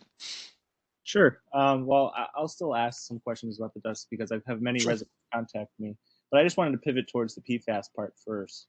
I guess just some comments first, and then maybe a question. You know, I just don't find it to be at all great that the residents of Saratoga sites and Cohoes were subjected to this test. You know, we have DEC officials saying that they were unsure that this stuff could be properly burned, but they said go ahead with it anyways. And then when we asked the DEC why they didn't tell the public before, they said that they didn't have to. When we asked Norlite, they said they didn't have to. It's just very disheartening that you know, my family members, community members have to be subjected to these tests, that there's no exact scientific basis, and that we're trying to figure it out through Norlite, which I don't think is great at all. And I'm happy that there was will within the state legislature to ban the incineration of AFFF at Norlite, because I think that was really a great thing. But you know, the mayor that's on this call, I'm not sure if the assembly member is or any of the staff, but let's not let people at Saratoga sites or in Cohoes be test subjects. This is exactly what it is, and it's not fair. Hazardous waste incineration should not be being done 100 feet away from where I live. So I guess that's just my comment on the PFAS issue. And to pivot towards, you know, the dust, I since the last info session and through the past year, I have found zero change in regards to the dust issue, which this dust has been known to have silica and glass fragments in it, that people are breathing in daily, and that people's windowsills and lungs are being subjected to. When I talked to Ben Potter, I don't know, a few weeks ago, you know, his solution to this problem was to pass legislation. And we had a conversation about that. I called his office. So I just don't know what is the solution for the DEC to solve this dust problem at Norlite, because they have the ability to tell Norlite to construct some sort of silo like they do for its salt over there across the Hudson River. I just don't get it. I have residents calling me almost daily with various problems. One being just today, I had a mother call me and tell me that her son that's maybe 10, 12 years old, and I've had other residents contact me about the same issue. Their children develop nosebleeds daily, and her son had to get the nose cauterized or something to that extent. And you know, you just wonder if this is because of this dust problem that's constantly occurring at Norlite. And Norlite is being very defiant. They are a clear violator of their permits. They're a clear violator of just basic human rights to the citizens of Cohoes.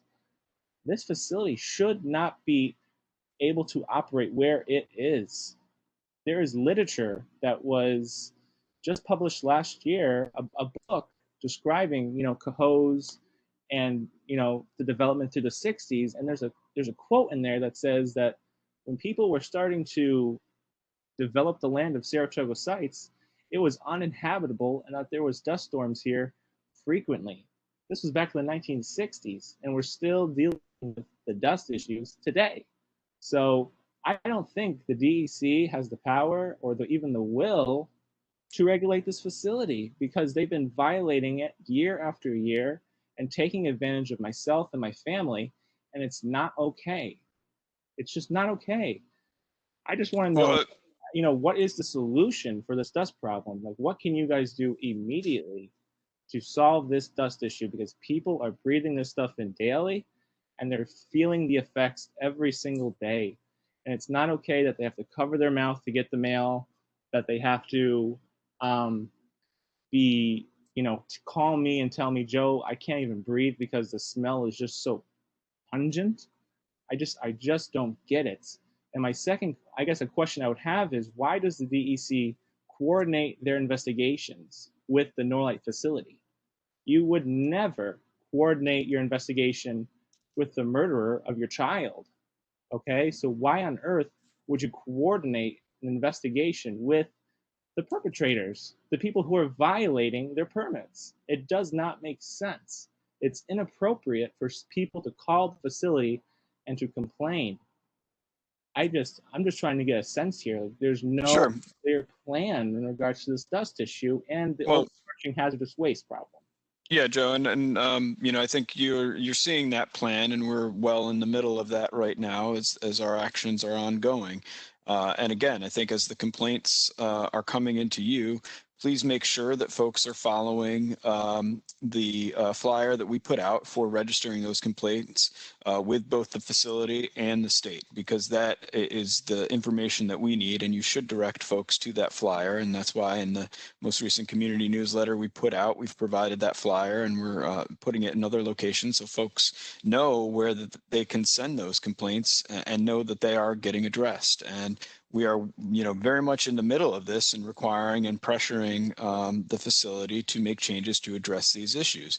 You know, part of it is the ongoing science and monitoring that we are employing around the facility to, again, pinpoint the types of dust and sources of dust and, you know, require actions. We've issued the notices of violation to the facility, which is one of the steps in the process for holding them accountable and achieving actions on the ground. And as we announced today, we've now involved the Attorney General's office in those efforts as well. And our goal here is to get the facility to make changes, and we're continuing to work with them and pressure them day in and day out to address that issue, because it is unacceptable from our standpoint. And we agree with you that changes need to happen. And that's what we are doing right now as we speak. And again, you know, we need the complaints to come in, as we spoke about last meeting, and as we've provided the flyers for how folks can register those complaints and know that they are all helpful in building that case to make the changes that you want to see, which we are undertaking right now. So, no, I just have a, because and I respect your answers, and they make a lot of sense. And I have told people to, you know, report it, and I've actually reported on their behalfs, just because I know the system like the back of my hand. I mean, I have the DEC's contact information, contact lists. I mean, that's how sick the situation is. But how much more information do you guys need? There's silos and silos and silos of information about this dust issue. There's nothing to prove here. We know for a fact, and the DEC has mentioned it, that this dust comes from Norlite. 1990s, you guys violated them for against their fugitive dust plan, and here we are in 2021 with a new generation of children growing up at Saratoga sites, dealing with the same issues that I was dealing with during their age 10 years ago. So I just don't know how effective the DEC has been, and I think the local leaders need to step up because they have the power, and it doesn't seem like the DEC's plan has been working. I have been suffering this issue for decades. It's not just me. I'm speaking on the behalf of many, many citizens that I've spoken to across Cohoes, Colony, Green Island, Troy. It's all the same. People have these issues with this facility that have been happening for decades that are well documented, and nothing has changed. Well, and Joe, yeah, we're in the middle of making those changes happen. And again, working directly with you and other community members, you know, we hope to continue to show you those efforts, because over the last year in particular, you've seen a systematic ratcheting down on this facility overall. When it comes to the PFAS issue, obviously Cohoes stepped in to put the moratorium in. We followed and directed them to cease the burning. We now have a state law with regard to processing of firefighting foam at the Norlite Norlite facility, and we're continuing on a regular basis to make changes and press for changes to happen. And this is part of the process of responsible regulation that we have to undertake, and there are steps in that process. And we've talked about that a lot on previous meetings, and we have a lot of information up on our website and in our community newsletters that, we hope shine some light on the process that we have to follow pursuant to the laws and regulations of the state, because we are a science-based organization that is grounded in laws and regulations, and there are very specific and discrete steps that we have to follow. And know that we are, day in and day out, working on your behalf. And again, as complaints are coming in, they need to be followed or filed in the proper ways. And this is not, again, making you our eyes on the street, because we do have, as you know, a monitor on the facility, and we have other staff that are regularly there addressing issues that we're seeing and pressuring the facility to make changes. So we are in the process of making those changes happen. We've, again, involved the Attorney General's office in those conversations. We're hopeful that the facility will negotiate with us in good faith and get some changes and corrective actions made. And we're going to continue to pressure them until that happens. And again, fundamentally, if people are complaining to you or sending issues to you, please direct them to us, because that helps us, again, continue to build the case. And again, we don't need, more complaints. We just need to know when they're happening, because we've issued the notices of violation. It helps us build that case and from a scientific standpoint, the facility needs to know themselves that something is going on in the community so they can take immediate steps, because that is part of their obligation to the community as well. So, we'll continue this conversation on dust on another meeting. We do want to pivot back here to the topic at hand tonight, which is our comprehensive study that we did with two of the leading experts in the state, Dan and Tom. And Regina, again, if there's any phone call users, happy to have some questions back from them or anyone else here with regard to the report that we put out. Again, if you're on the phone and would like to raise your hand or to ask a question, press *3. Tyler, I'm unmuting your line right now. Okay, so I think that this would kind of go for at least a lot in terms of the activist portion and a lot of the residents that live there. There has been a lot of talk in regards to, we don't want Norlite to make changes because we don't trust those changes. We want it to be shut down. I'm curious from the DEC kind of standpoint, what have been past precedents in terms of where it led to that for a long-term forced shutdown? I know that DEC has shut Norlite down before, but not on a permanent basis. I'm curious, what would be the final straw, so to speak, in terms of what a finding would be, or if there's some sort of legal process there. Sure, Tyler. I think what we'd have to do is work with you offline to talk to some of our legal experts. We don't have any counsel on the phone here, and they can walk you through the steps that are in laws and regulations of the state with regard to summary abatement or other issues and steps that the state would have to take in order to permanently shut down a facility. Again, part of what you're seeing us do is continue to build a case to address those issues.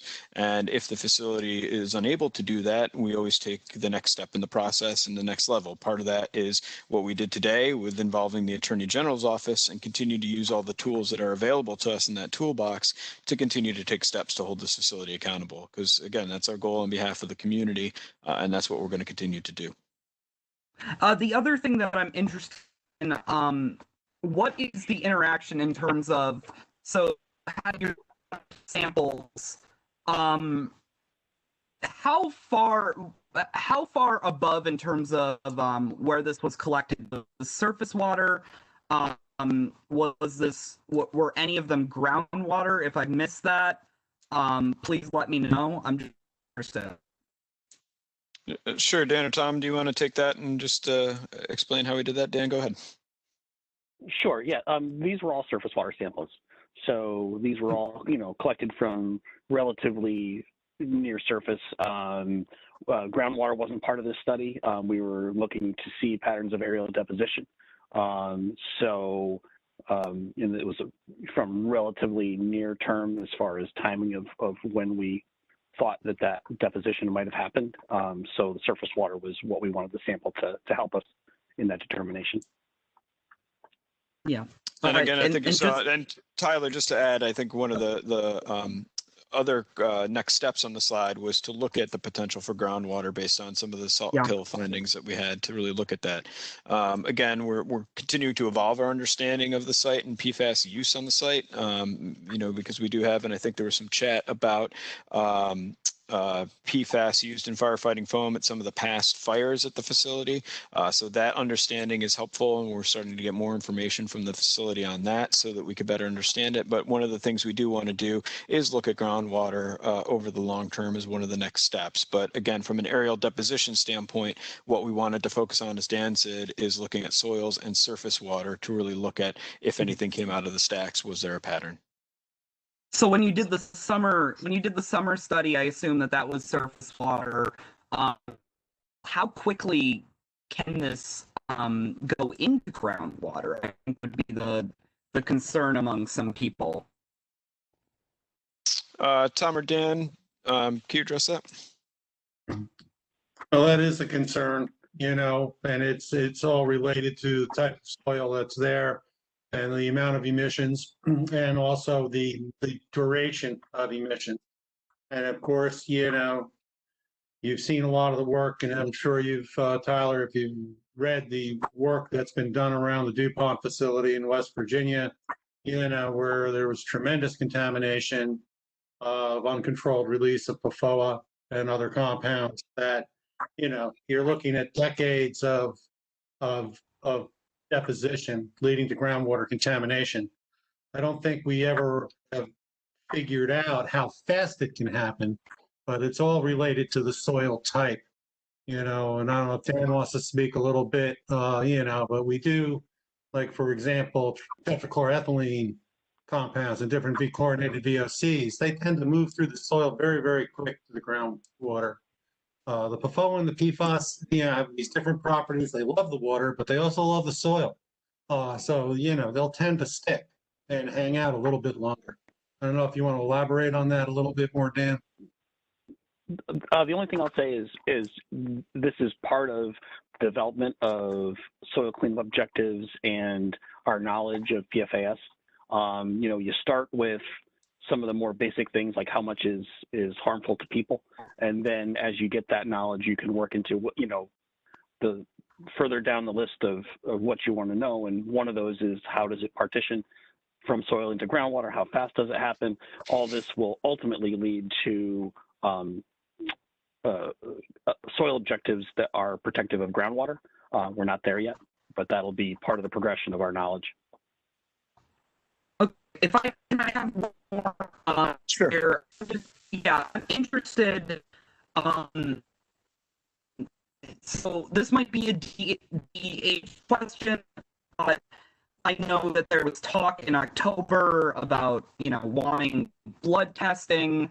And I know that I believe the answer was, and that was really scary. We will end up going into blood testing. I think that there's still a lot of people that are interested. Are these fluorinated chemicals inside of me? And I was wondering if this is an extensive process why this wasn't incorporated into this study. Sure, it's a stepwise approach that we undertake, and I'll have our DOH colleagues elaborate more. Gary, do you want to take that one? Yeah, thanks for the question. And certainly we have evaluated communities around New York State that have concerns about PFAS in their environment. And when we have encountered elevated exposures that can be clearly documented relative to a drinking water supply in particular, or if there's other environmental media that there is a complete exposure pathway to, like soil around residential, in residential areas that are noticeably elevated. Yeah, we will engage with the community and discuss the pros and cons of blood tests. You know, we'll call it biomonitoring, which is usually a serum analysis for you know, whatever's found in the environment that we think we can then link up to something that might be elevated in blood. And, that's was one of the guiding principles here with the environmental sampling that was conducted by DEC, was to see if there's a fingerprint of anything elevated in soil or water that human receptors, people in Cohoes, in particular surrounding Norlite, would have had a contact with that would lead to that kind of a concern. So we're not seeing, obviously you can tell from the presentation tonight, and DOH has also reviewed, well, we were part of, helping to design the sampling approach specifically with, residential receptors in mind, and looking at the results. We're not seeing that kind of a signal, so we know that, as well as what we're not talking about tonight, which was the public supply drinking water sampling that was done early on in the process prior to this environmental sampling. We didn't see elevated levels of PFOA or PFOS there.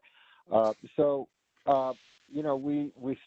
want to keep track of any other follow-up that is done in this community relative to perfluorinated, tracking perfluorinated compounds and other analytes relative to Norlite. We know that there's planned risk assessment work that's going to be coming on Norlite materials that have a potential for release from the stack or from the dust blowing around. So we're involved in reviewing those protocols.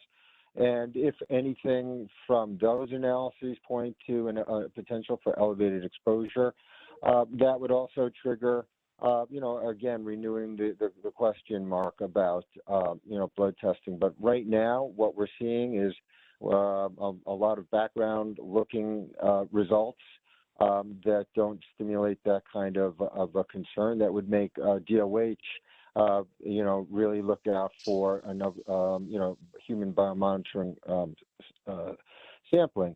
Now, we know that you will find a suite of PFAS compounds in human serum. We have national statistics on that. Every 2 years, the National Institute of Health National Toxicology Program do representative biomonitoring of the U.S. population. We are seeing PFOA, PFOS, PFNA, PFHXS, a variety of PFAS compounds in human serum. And that's very good to understand that from a status and trends perspective. We know that if we sampled me or you or anyone in the greater Albany area or anyone in the continental United States, we find those kinds of concentrations. And where they come from exactly, as Tom Gentile pointed out, there are legacy compounds. They've got relatively long half-life, so something that could have been banned in a carpet or phased out 5 or 10 years ago may still be in folks' carpets and indoor air and in homes. So there's that legacy issue as well as relatively long half-life in serum. So unless you have a relatively clear signal from the environment, like a drinking water sample that is clearly elevated, then we don't see a reason to go and get more PFAS data in the community, which we know is where we'll find background results that will, it won't be clear to exactly where it's coming from because there's so many sources into, the human biosphere of PFAS compounds.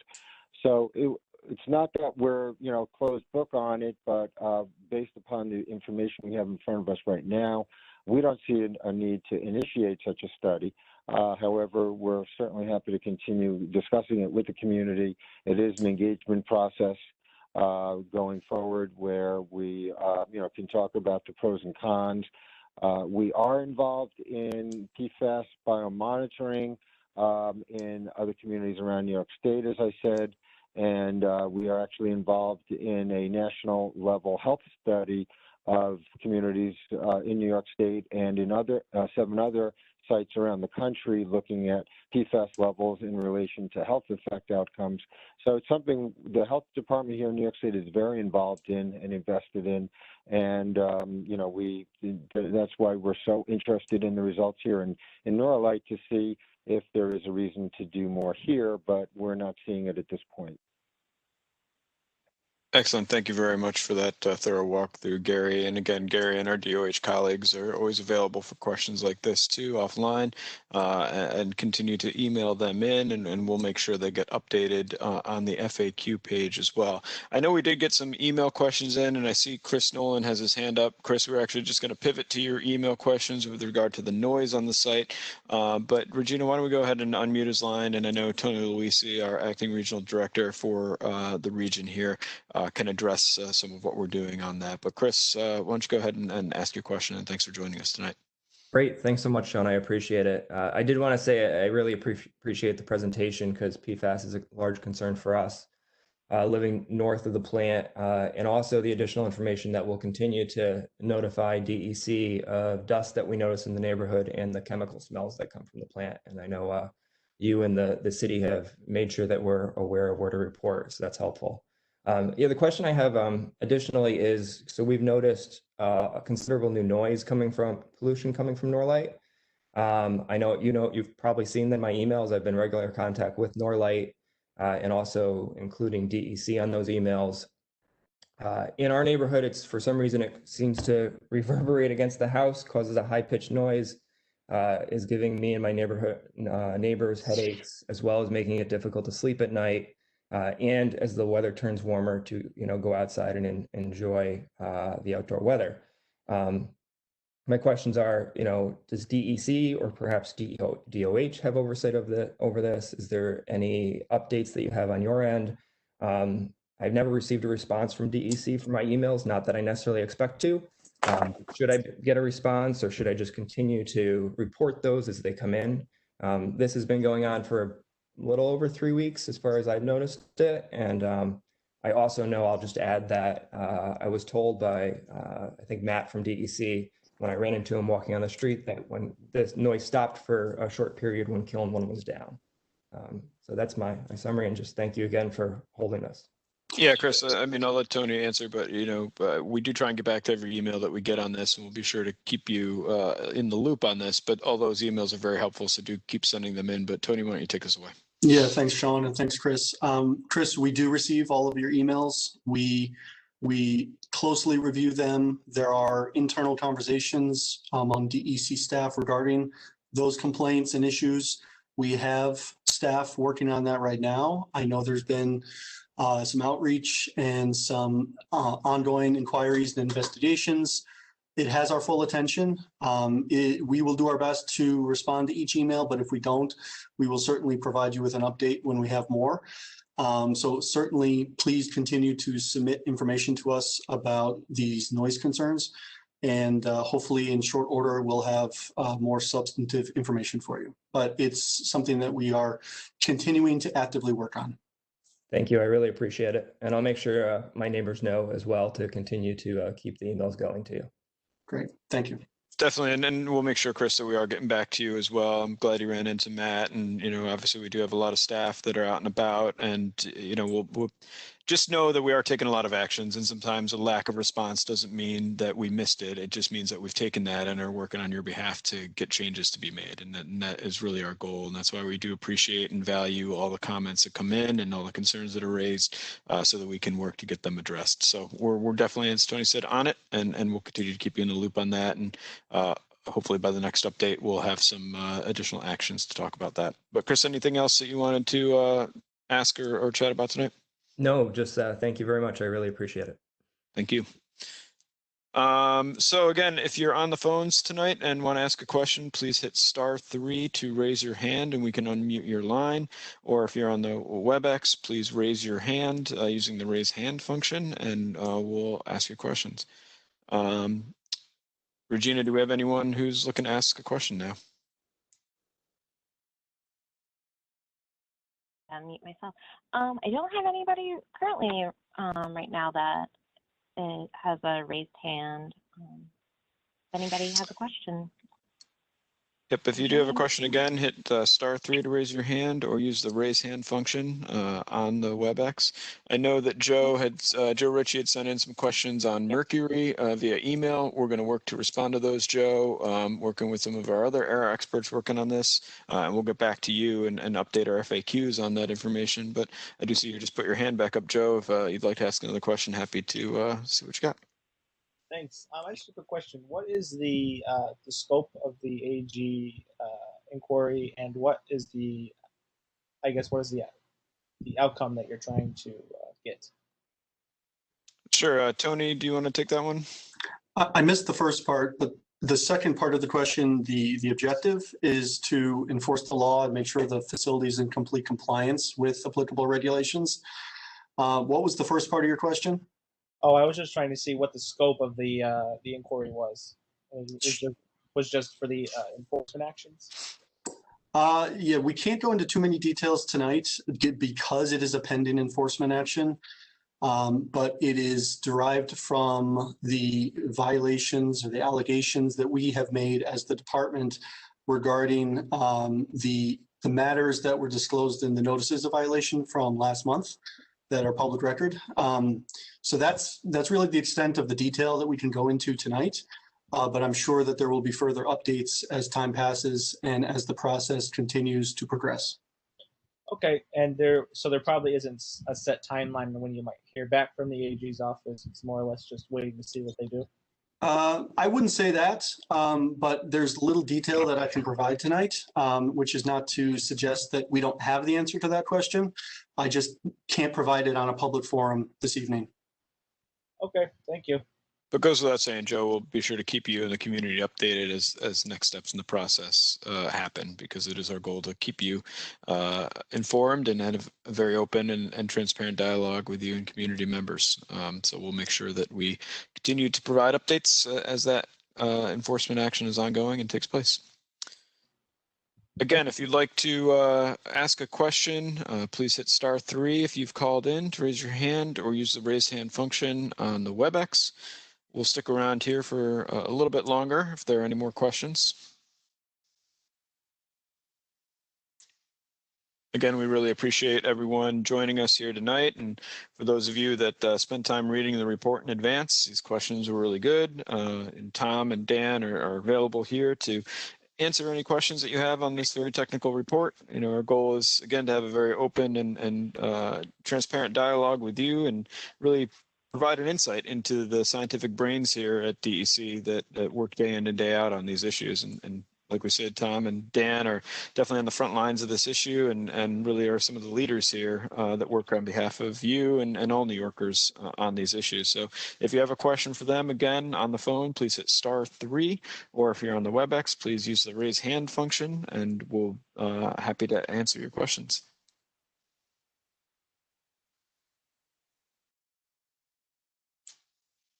I have a call in. Hey, you're unmuted. Hello. Hello. I have a question for Mr. Mahar. Hey, Ed, how are you? Okay. This is the third meeting. Oh, wait a minute. I got to shut something off.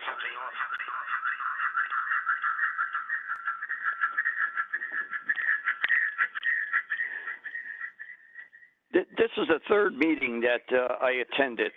The first meeting I asked about the piles of aggregate that's out there. When is it going to be covered up, and will it be covered up? And then the first meeting you said, well, I'll get back to you. The second meeting, you said, we're still checking on it. Now, this is the third meeting. I want to ask you once more, what are you doing with those piles of aggregate that you have there? Yep, I appreciate that question again. And again, it was we spoke about tonight with the dust and looking at both the bag house, the aggregate, all parts of the operation. The air monitoring equipment that we have around is helping us, pinpoint the sources of dust on the site and best take those actions. With the notices of violation that we sent to the facility, that is our step in the process to get them to take those actions from a legal and regulatory perspective. But Tony, do you want to elaborate any more on that? Yeah, Ed, it is a very central subject of our pending enforcement proceeding. And because what we are closely reviewing are all potential sources of dust at the facility and whether those sources create the potential for migration of the dust off site. We have documented certain instances that we've taken action on, and we are active in ongoing investigations and other inquiries. So your concerns are certainly not falling on deaf ears, Ed. We are working very hard on a daily basis to address these issues, and there are particular procedures that apply to the process. And certainly we have heard that people are frustrated with the pace of change or the timing that the process takes. But I can assure you we are doing everything that we can to address these concerns and ensure that there are no further violations or unauthorized offsite dust events from the facility impacting not only the Saratoga sites, but other neighboring properties. Well, look, let me tell you, I lived here all my life on this street, 9 Etzel Place. I'm hearing the same stories I heard 50 years ago. Now, you can't tell me you got control of that plant. You can't tell me that. I'm hearing the same story, day after day after day. You guys got to do your job. And if you can't do your job, and if you can't control that dust, you got to shut that place down. Well, I had one more question.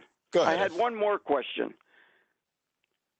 The last 2 meetings I asked you, the finished product that comes up that conveyor, it's got to be polluted. It goes through all that flame that's burning all that PFAS.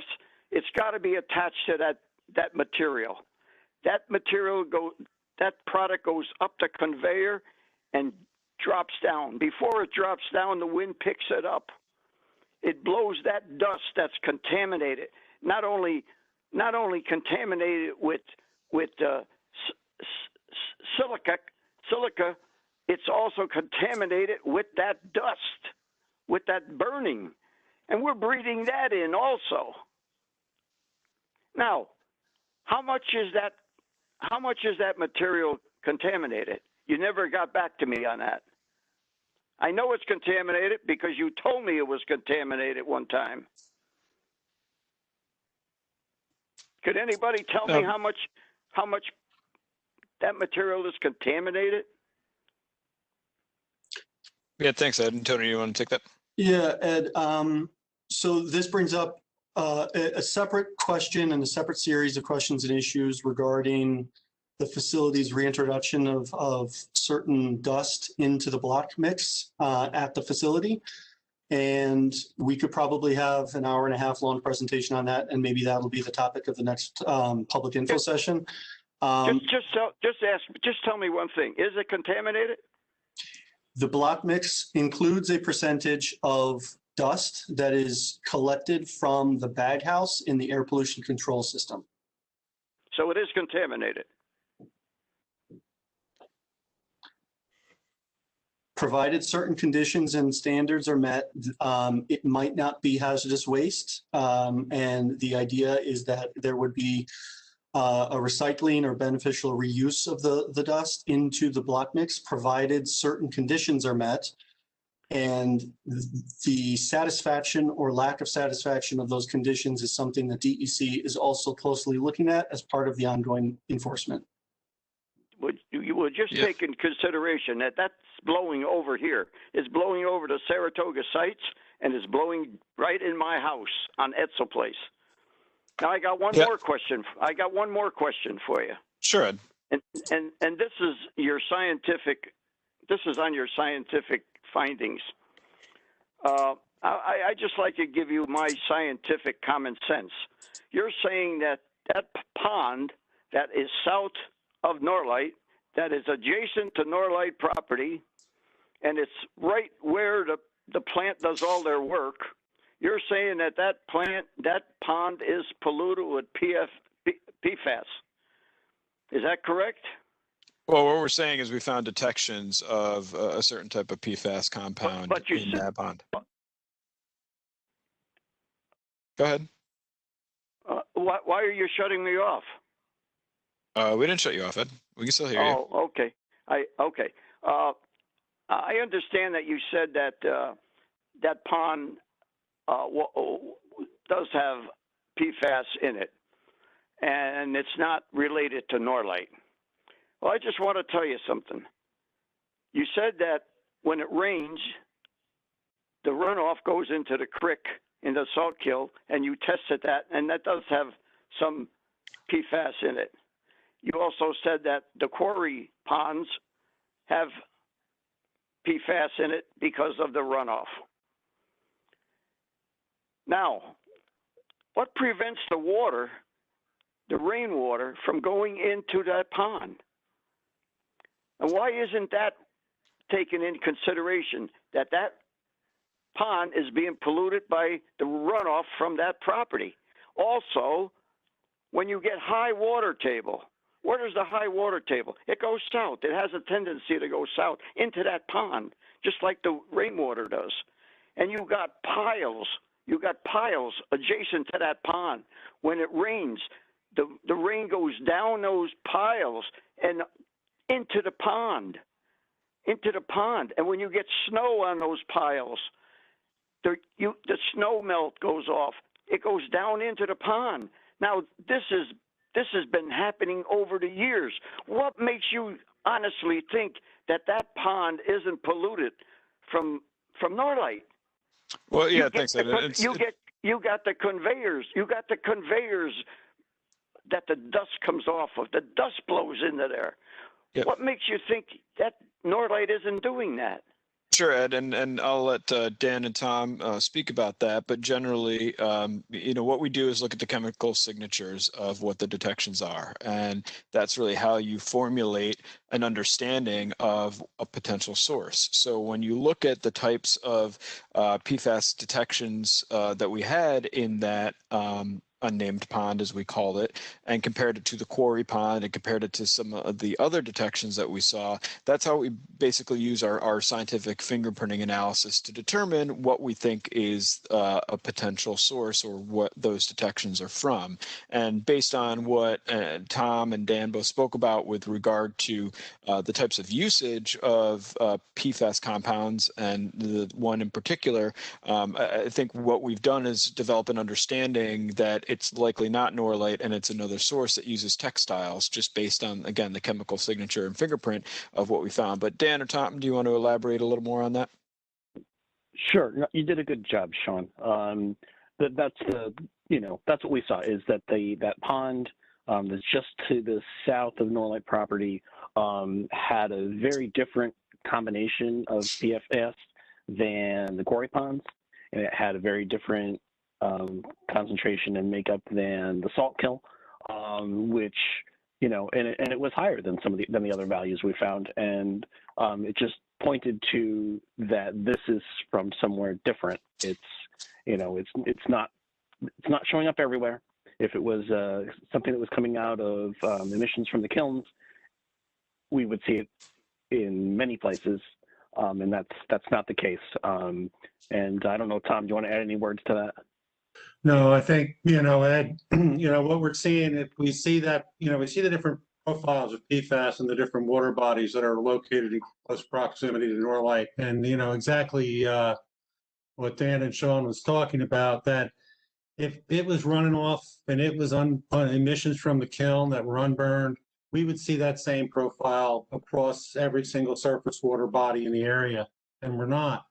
And, I call that no-name pond. I don't know if you have a name for that pond, but it just had a very unique profile. And as Dan alluded to, it has a profile associated with another source. And as I talked about and showed pictures at the beginning of the presentation, there's just a whole bunch of different sources of PFAS. And what we've been doing, scientists, and trying to understand this issue is we do what we call fingerprinting, where we're taking samples from sources and comparing to the samples that we're finding in the environment near these facilities.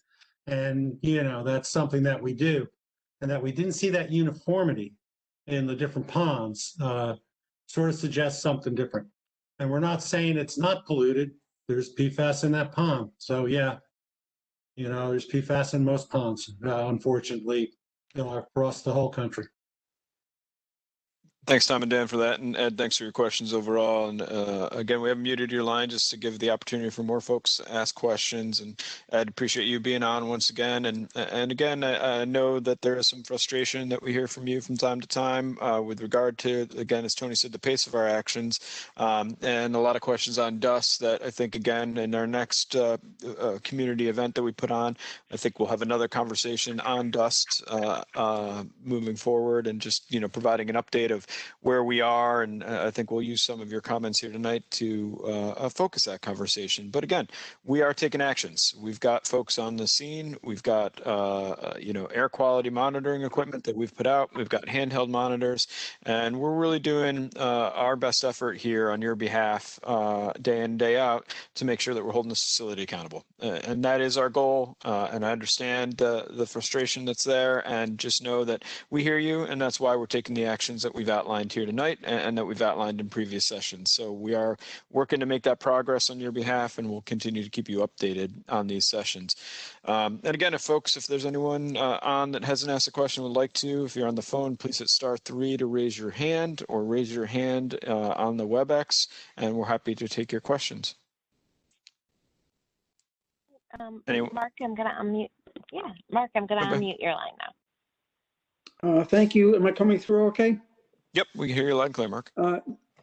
Sean, I appreciate the time tonight. I know it's late, and I'll be straying somewhat from, I will be straying from the focus of tonight's meeting, but I'm going to bring up what I think is the issue.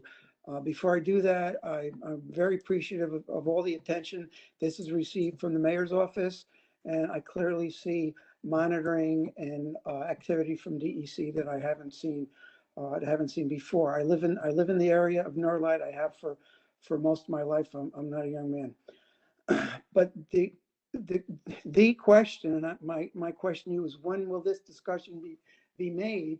Your presenters did their expertise was obvious. I'm not in a position to challenge anything that was said today, although there have been other opinions. But I think the question is, should an operation of this nature be allowed to continue in a residential area? Norlite has not always been in the business they're in now. The incineration of toxic waste, that has evolved over the years. They didn't start that way. And now we're in a position where they're able to incinerate chemicals that we've discussed tonight, and similar chemicals.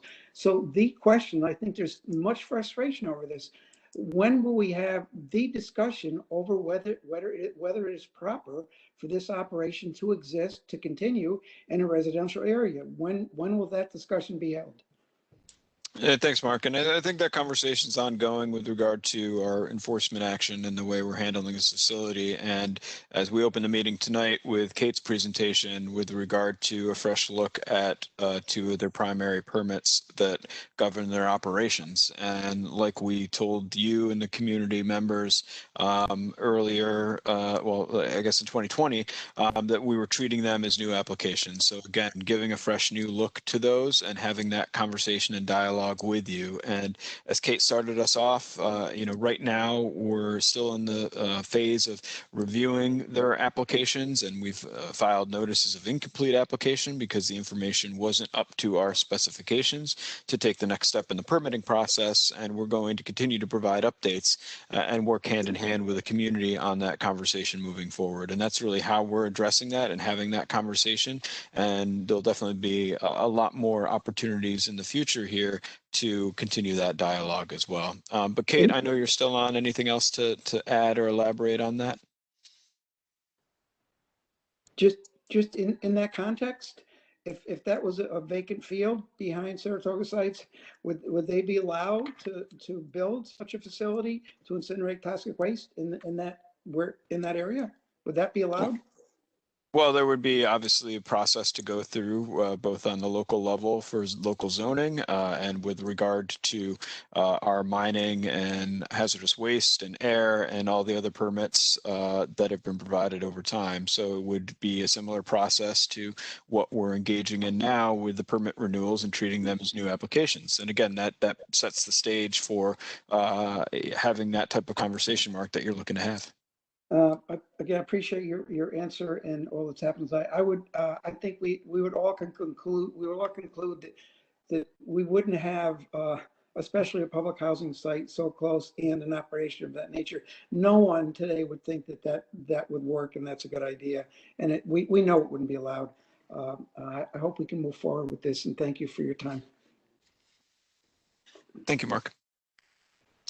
Again, folks on the phone, we'll stick around here for a little bit longer. If folks have questions, if you're on the phone, please hit *3 to raise your hand and we'll unmute your line. Or if you're on the WebEx, please hit the raise hand function, and happy to answer your questions. Regina, I do see that Joe Ritchie has his hand up again. Happy to take another question from Joe. Hi, can you hear me? Yep. Great. I just had a quick question in regards to a statement the commissioner made in February. And I can link it in the chat. But the commissioner pretty much called myself, and I'm only bringing this up because I've received numerous calls from the community member in regards to the statement. But he called myself and the people working really hard on this issue conspiracy theorists after we found out that the DEC and Norlite were trying to incinerate this material at Norlite. When he had no idea if this material was safe or not to burn. So we were doing our jobs as citizens to hold our elected officials accountable and the government officials accountable.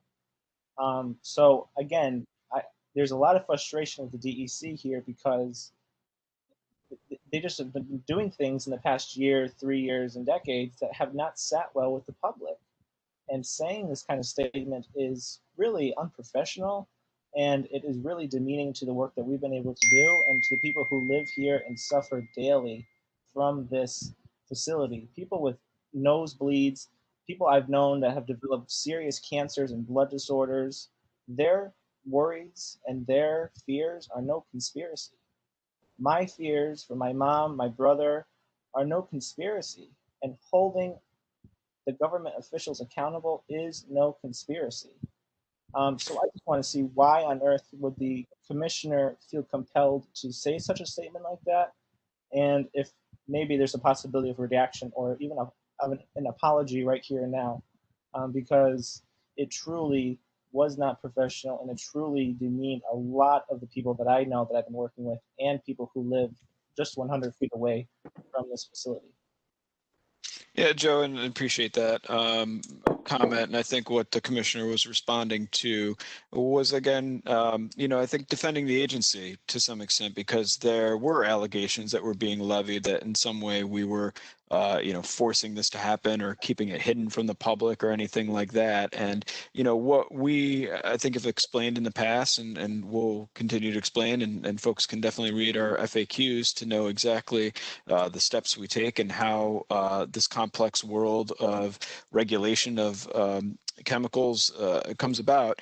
Again, early on in this process, we were the first state in the country to regulate perfluorinated, or PFOA and PFOS, as hazardous substances, which unlocked our ability through certain regulations to use our Superfund program to go out and begin addressing these compounds in the environment. And since that time, we've continued to evaluate and look to systematically improve our regulatory oversight, really in absence of federal action, and to really drive the national conversation that we need to have as a society about how to address these compounds compounds in the environment. And we hear the concerns from you and the others. And again, that's why we've continued to have these conversations, to show those actions, to give you a forum, to have these conversations with us and allow us to, show you how we're working on your behalf day in and day out. But when it comes to the burning of AFFF, again, in this evolving regulatory world that we're in, at the time, AFFF or firefighting foam that contained PFAS chemicals were not regulated as a hazardous waste and were not subject to the very stringent requirements that the facility has for how they process and address and report the processing of hazardous wastes. So that again is a regulatory look that we're taking to see again how we systematically evolve our regulations to adapt to this complex world that we're in and adapt to the new information that we're getting and generating from some of the leading scientists that you heard from tonight. Both Tom and Dan and the teams that they work with and work for are continuing to evaluate additional actions and steps that the state should take to address these compounds. And I think some of the insinuations that were out there from you and others was what the commissioner was speaking to, because again, we are on your side, and allegations contrary to that are ones that we do take personally, because we know that we are working on your behalf day in and day out. We are using the best scientific minds and expertise to bring to bear on this issue. And our goal here is to work with you and all New Yorkers on this issue. And again, we're going to continue to do that. We're going to continue to do that day in and day out. We're going to continue to do comprehensive scientific studies like what we spoke about tonight, because again, our goal here is to use science and let science be our guide in effectively regulating these chemicals and addressing their presence in the environment. So again, appreciate you and others being on with us tonight and raising these points and raising these questions and raising these complaints so that we can continue to address them on your behalf. And again, from a scientific standpoint, explaining how we take that science and put it into action on the ground. And Tom and Dan, again, are two of our leading experts here that are working on that day in and day out. So appreciate those comments once again, Joe, and for you being on here with us tonight. Again, if you'd like to ask a question, I think we'll leave it open for a few more minutes. If you're on the phone and you'd like to hit *3 to raise your hand, we're happy to have questions. Or if you're on the WebEx, please hit the raise hand function and we'd be happy to take your questions. Regina, we have any other questions tonight?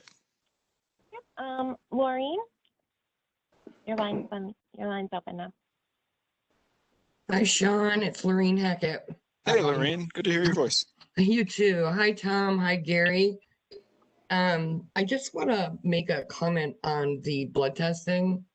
I have been in these poor people's shoes. You all know we have in Hoosick Falls. And I'm curious as to why you wouldn't diligently work with the families at Saratoga sites to have their blood tested. While you may have found lower levels in the surface water, I've been reading, as you all know, the inhalation studies.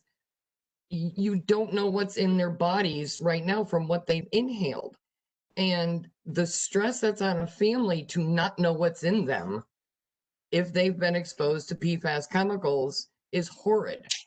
And Tom mentioned something, or I'm sorry, Gary mentioned something about, well, down the road, we can go over the pros and cons. I can adamantly say there are no cons to having a blood test for those families, none. Knowing is way better because then they can make health decisions for their families based on the data that they get, whether their levels are low, whether they're higher, whether, some can be due to inhalation or whatever. I'm just, curious as to why you wouldn't want to work with those families to get them, blood tested. Sure. Thanks, Lorene, for that question. And Gary, I'll turn this back over to you. Again, I think, first look at exposure pathways. And as we spoke about earlier, why we started looking at drinking water sources first and foremost when, this processing of AFFF came into question. But Gary, why don't you take us away again on sort of DOH's perspective on this and address Lorene's questions?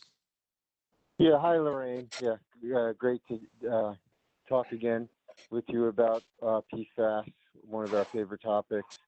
or least favorite topic. And, blood, biomonitoring is very useful information in an environment like Hoosick Falls, where there is a defined exposure that has presented itself to the community with clear indication that there's going to be an elevated exposure pathway. And we can characterize it one family to the next. People can get their results and see whether over time, and the big value, a huge value in Hoosick Falls was that, once the water exposure was mitigated, then we could see was it coming from the water? Was any elevation in blood coming from some other source, like an occupational source? We know that there are industries in Hoosick Falls where there has been, some potential worker exposure. So we could look at the decrease in the blood levels over time once there was a defined exposure, and then a cessation to that. And we were able to see a clearly elevated source and relate that back to a blood level.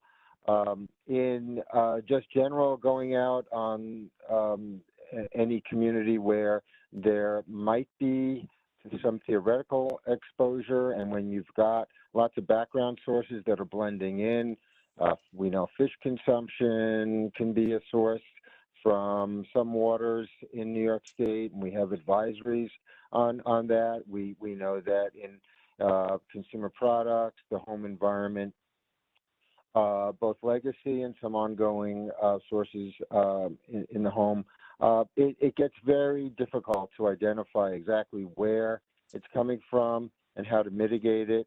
And we know that as society has phased these compounds out, the blood levels are slowly coming down.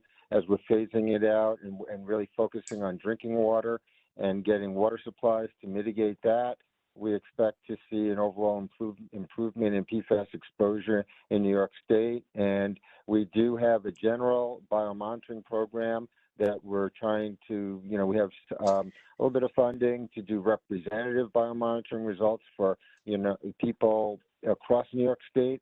So it's not just national data, but we'll start developing a New York State database and understand background levels.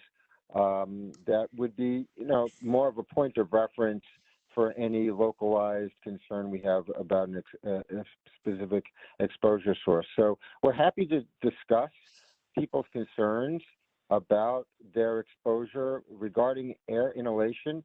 We know that fallout, and we've heard, on today's call, and we've seen reports in the literature that air deposition onto soil is an excellent,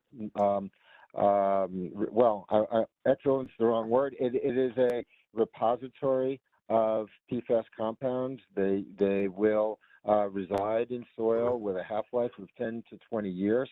And so if there was a signal coming from an air pathway, we would have seen it in soil, and we're not. And both, 0 to 2 inch, 0 to 6 inch soil samples, so slightly deeper sample, was looked at to see if any of it might have migrated to a lower depth, as rain could wash it, and we didn't want to miss that.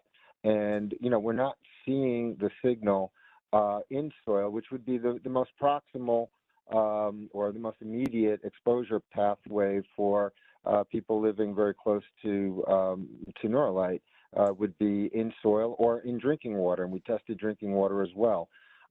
Unfortunately, Hoosick Falls did have a major drinking water exposure that was mitigated as soon as it could be, but here we didn't need to worry about that.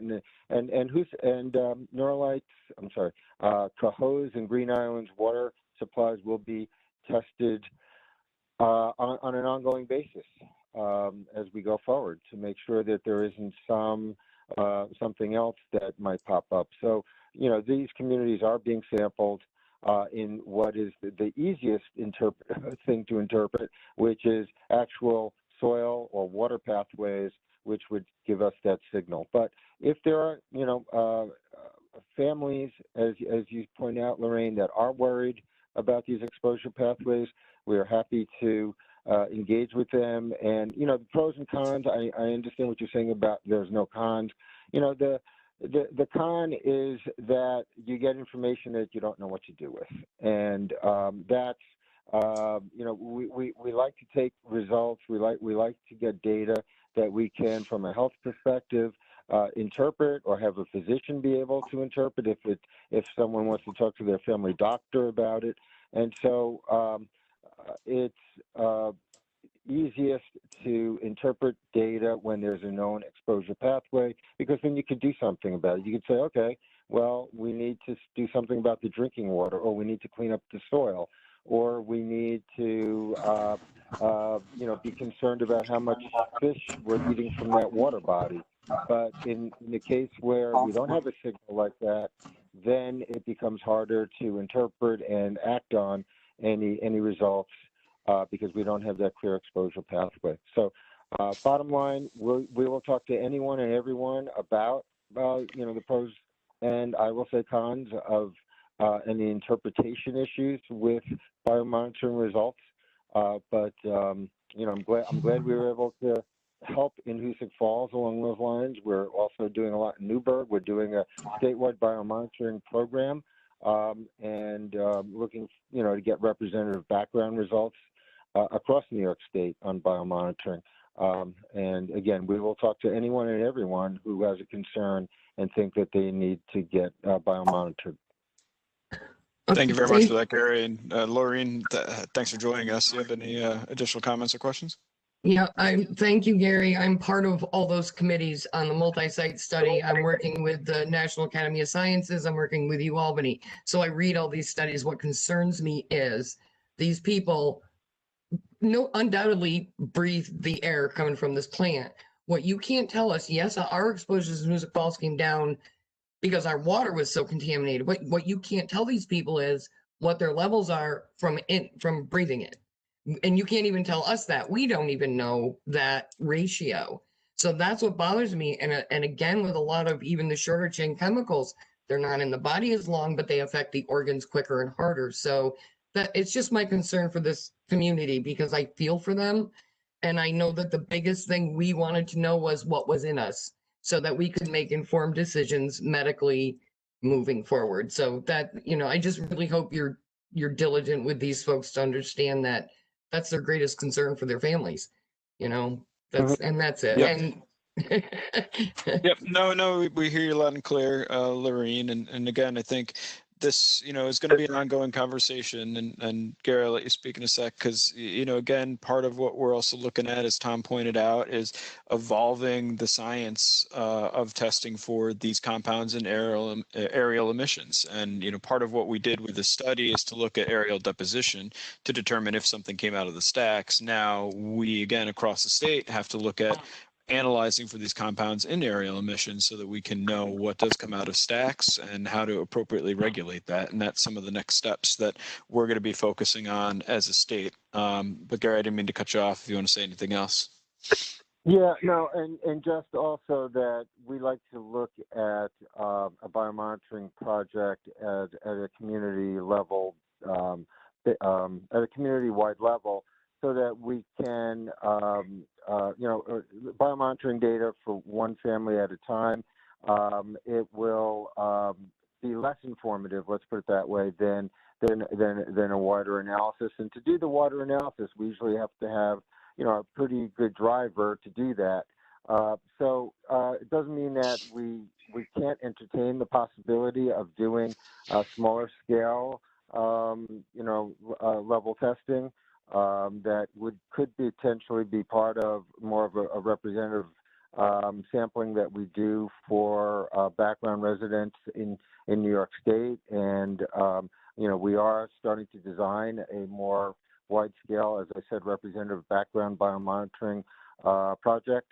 And so, we could consider how some Cohoes residents or Norlite surrounding residents could fit into that. And that study is, in the early phases of designing it. So again, again, folks can let us know what their concerns are and what their needs are in this area, and we can put all that into the hopper. But for now, we're not seeing a signal from Norlite that would suggest that this community would be elevated over any others. And we hear what you're saying about the inhalation pathway. We also know that chemicals tend to accumulate in water if they're very water soluble, or in soil if they tend to accumulate in soil, and that's where we look first and foremost to get that signal for the need to go further. And that's why this study was important as a first step. Thanks, Gary. And Lorraine, thanks for your questions, for joining us here tonight. I know we do have another call-in user that wanted to ask a question, so Regina, if we'll go to them next. Area code 617, I think it's Dave. Yeah, I'm muted. Hi. Okay, so I'm basically doing some follow-up to 3 of the points. I think it's actually the last 3 points. But I want to lead in with a question. When we were talking about the block mix and the DE person who was speaking on that, I missed who exactly that was. Tony Luisi, the acting regional director. Great. Thank you, Tony. So one of the problems that I think a lot of the people in this community are having in terms of putting faith in the DEC and feeling that you guys are credible is that you're hedging on things.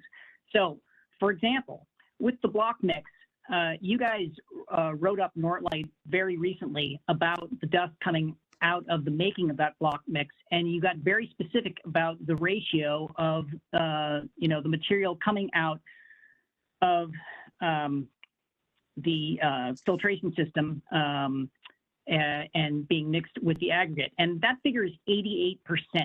Okay, so it's 12% aggregate, and it's 88% from the bag house and the cyclometer. Also, just now, or when you were speaking about that earlier, you were kind of hedging on what the content of that was, and it's well known for anybody who's looked at Norlite's permit registration or done any exploration about what their legal tricks are. Yeah, that they invoke the Bevel Amendment whenever they can. And that is an amendment that allows them exemptions based on the fact that they are a mining operation. And so that's why they get to use that stuff and put it into the block mix and sell it. And if they didn't have that exemption, that material would almost certainly be categorized as hazardous waste. That's because it contains stuff that comes from the fuel that they're bringing in, which is hazardous waste by itself. And then from the shale, there are elements in that shale. There may be lead, there may be arsenic, there may be mercury, there may be other things like that. The incinerator obviously does not destroy those things because they're elements, okay? It just basically fragments them, liquefies them, turns them into gas. And so they're sent out into this. To take that stuff and mix it into a block at that ratio, and have that dust flying around all over the place is clearly a hazard to the people living in that area. That's point number 1. Point number 2, Ed was talking about the pond earlier. And with this one, I have to say, I started to really think about, that old cartoon where you got the guy and he's under a lamppost and he's looking for something, and somebody else comes up to him and says, what are you looking for? And he says, oh, I lost my keys. And he's like, oh, did you lose them here? He said, no, but the lighting's better, right? And it's like, that's what you guys are doing with that. The pond is a logical, common sense place to look for PFAS because you have massive quantities of that aggregate that has gone through that tainting process piled up right next to it, okay? And the water flow is going to flow into that pond. In terms of looking for PFAS in the salt kill or in some of the other places like the quarry pond or something like that, between what Dr. Bond said in terms of, the spreading pattern of things coming from stacks, all right? It's not going to be in the immediate area. It's going to be further out because that's where the wind blows and it's at an elevation point, okay? So to look in the salt kill is not the right place to look. But as I outlined earlier, that wastewater that probably contained a lot of PFAS and a lot of the breakdown material from the PFAS was pumped right into the Mohawk for the entire period, okay? So it's logical to see that pond be tainted by the stuff from the piles, and it's logical to not find a great deal of it elsewhere on the compound. But if you guys had, in a timely manner, of course, it's kind of a moot point at this point, but if you've been monitoring the stuff coming out of outfall number 6 or done anything like that, then you would have found it there. Okay, so the last point that I want to make is what you were just talking about in terms of the testing, the blood testing. And there are several points on this. Again, this is all common sense. The idea that you need to figure out the source before you treat the potential victim is absurd. If you had someone who walked into the emergency room and said, oh, I had a tick bite, or I just got bit by a dog, okay? You know, would you make them sit there and not treat them or not take a test to see if, you know, they had been exposed to rabies or if they'd been exposed to Lyme disease or any of the other things that you get from tick bites? You know, no. You would run a test on them right there, okay? Or you would do precautionary treatment if that was applicable. So the idea that you're making people wait for this extraordinary period of time while you're hunting around, probably most of the time in the wrong place just because it's convenient for you, is just sickening. It is sickening. My dad was a doctor. He would never have gone along with any of this. And also, when I interviewed Dr. Carpenter, as I mentioned at the last time you did this, and that interview is still available online, he basically was saying, you know, you got to test these people soon because it will vanish from their bloodstream eventually. That is a problem, okay? And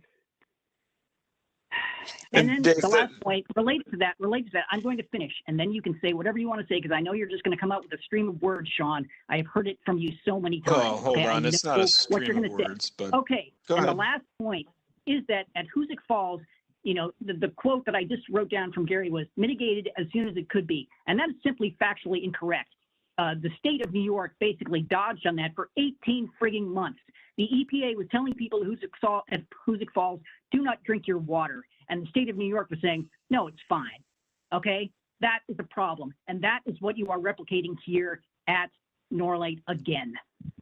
No, Dave, thanks for your comments again. And it's not what we're replicating. I think what you're seeing here again is systematically using the best available science that we have and driving that science to advance the understanding of these compounds in our environment and to address them when there are detections of them and evaluate whether or not there are elevated levels and, you know, as we talked about tonight, associated with the aerial deposition. So a lot to unpack there with all the comments you just made. I think with regard to the questions on dust and RCRA and all the associated comments on that, as Tony said, I think in the next session, we'll pivot back to the dust issue and go more in depth on that and get some additional experts to speak on that.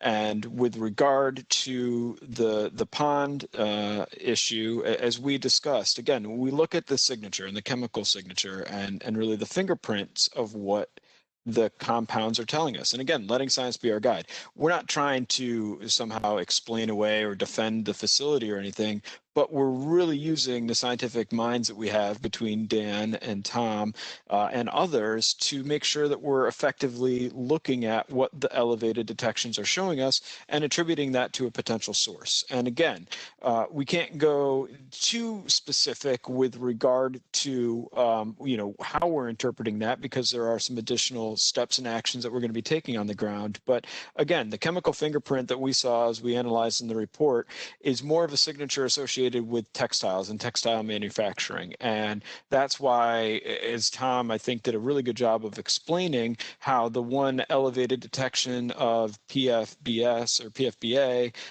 that we found there was really not found at elevated concentrations or really in any of the samples. And what we did and how we evaluated that is look for another potential source. And what we know of these chemicals, and specifically that one, is they are used in textiles. So that's why we we have that working hypothesis that we're continuing to explore and evaluate.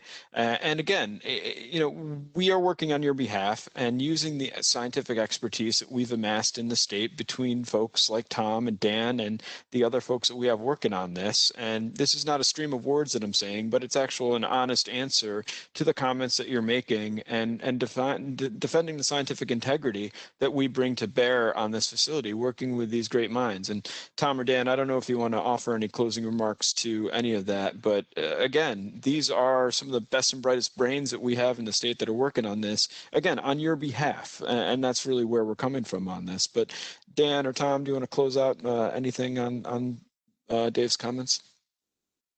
Sure. I mean, we took a hard look at it. It was something that was different, and it made us ask why. And and so far, based on the knowledge that we have and analysis we've done on all of the sampling, that one is is showing us something different. And I said this before, and I'll just say it again: is it really stood out as something that we needed to look for other potential places. Excellent. Thanks, Dan. And thanks, Tom. And looks like we've got through all the questions here. We definitely extended this out to allow folks to ask questions here tonight. Again, anything that didn't get addressed tonight, please do send them into the comments.norlite@2020 email address, and we'll make sure we continue to build out and address any of those questions on our ongoing and evolving FAQ list. And again, really appreciate everyone tuning in tonight and for the robust conversation once again. Dan and Tom, really appreciate your time and all the work that went into designing this study and producing the report that we did. And I hope that everyone on the phone and webinar tonight found it useful and enlightening. Again, our folks are always available to dive more deeply into this should you have more questions or want to continue the conversation with our experts, because we are available, our doors are open, and we want to have a robust dialogue with you so that you can really understand, again, how these top scientific minds in the state are evaluating this and working hard to make sure that we as regulators are continuing to adapt and evolve our actions on the ground to address this emerging field of chemical contaminants in our environment. So again, appreciate everyone. Regina, thank you very much for your time and help moderating this tonight. Gary from DOH and Kate and Tony and others, thank you all for joining us tonight. We'll continue this conversation in another couple weeks or months and pivot back to some of the other topics that we heard from tonight.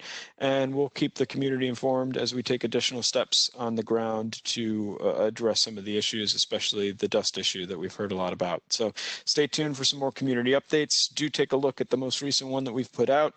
Please do continue to help spread the word on the flyer for reporting complaints. Again, we've talked about how important that is. And again, can't stress enough how we do want to hear from you on these so that we can continue to work on your behalf to get those issues addressed. But appreciate everyone's time tonight. Thank you very much for joining us. And thank you to the presenters once again. And we'll see you in the coming weeks. Thanks, everybody. Thanks, Sean. Yep. Thanks, Sean. Good night.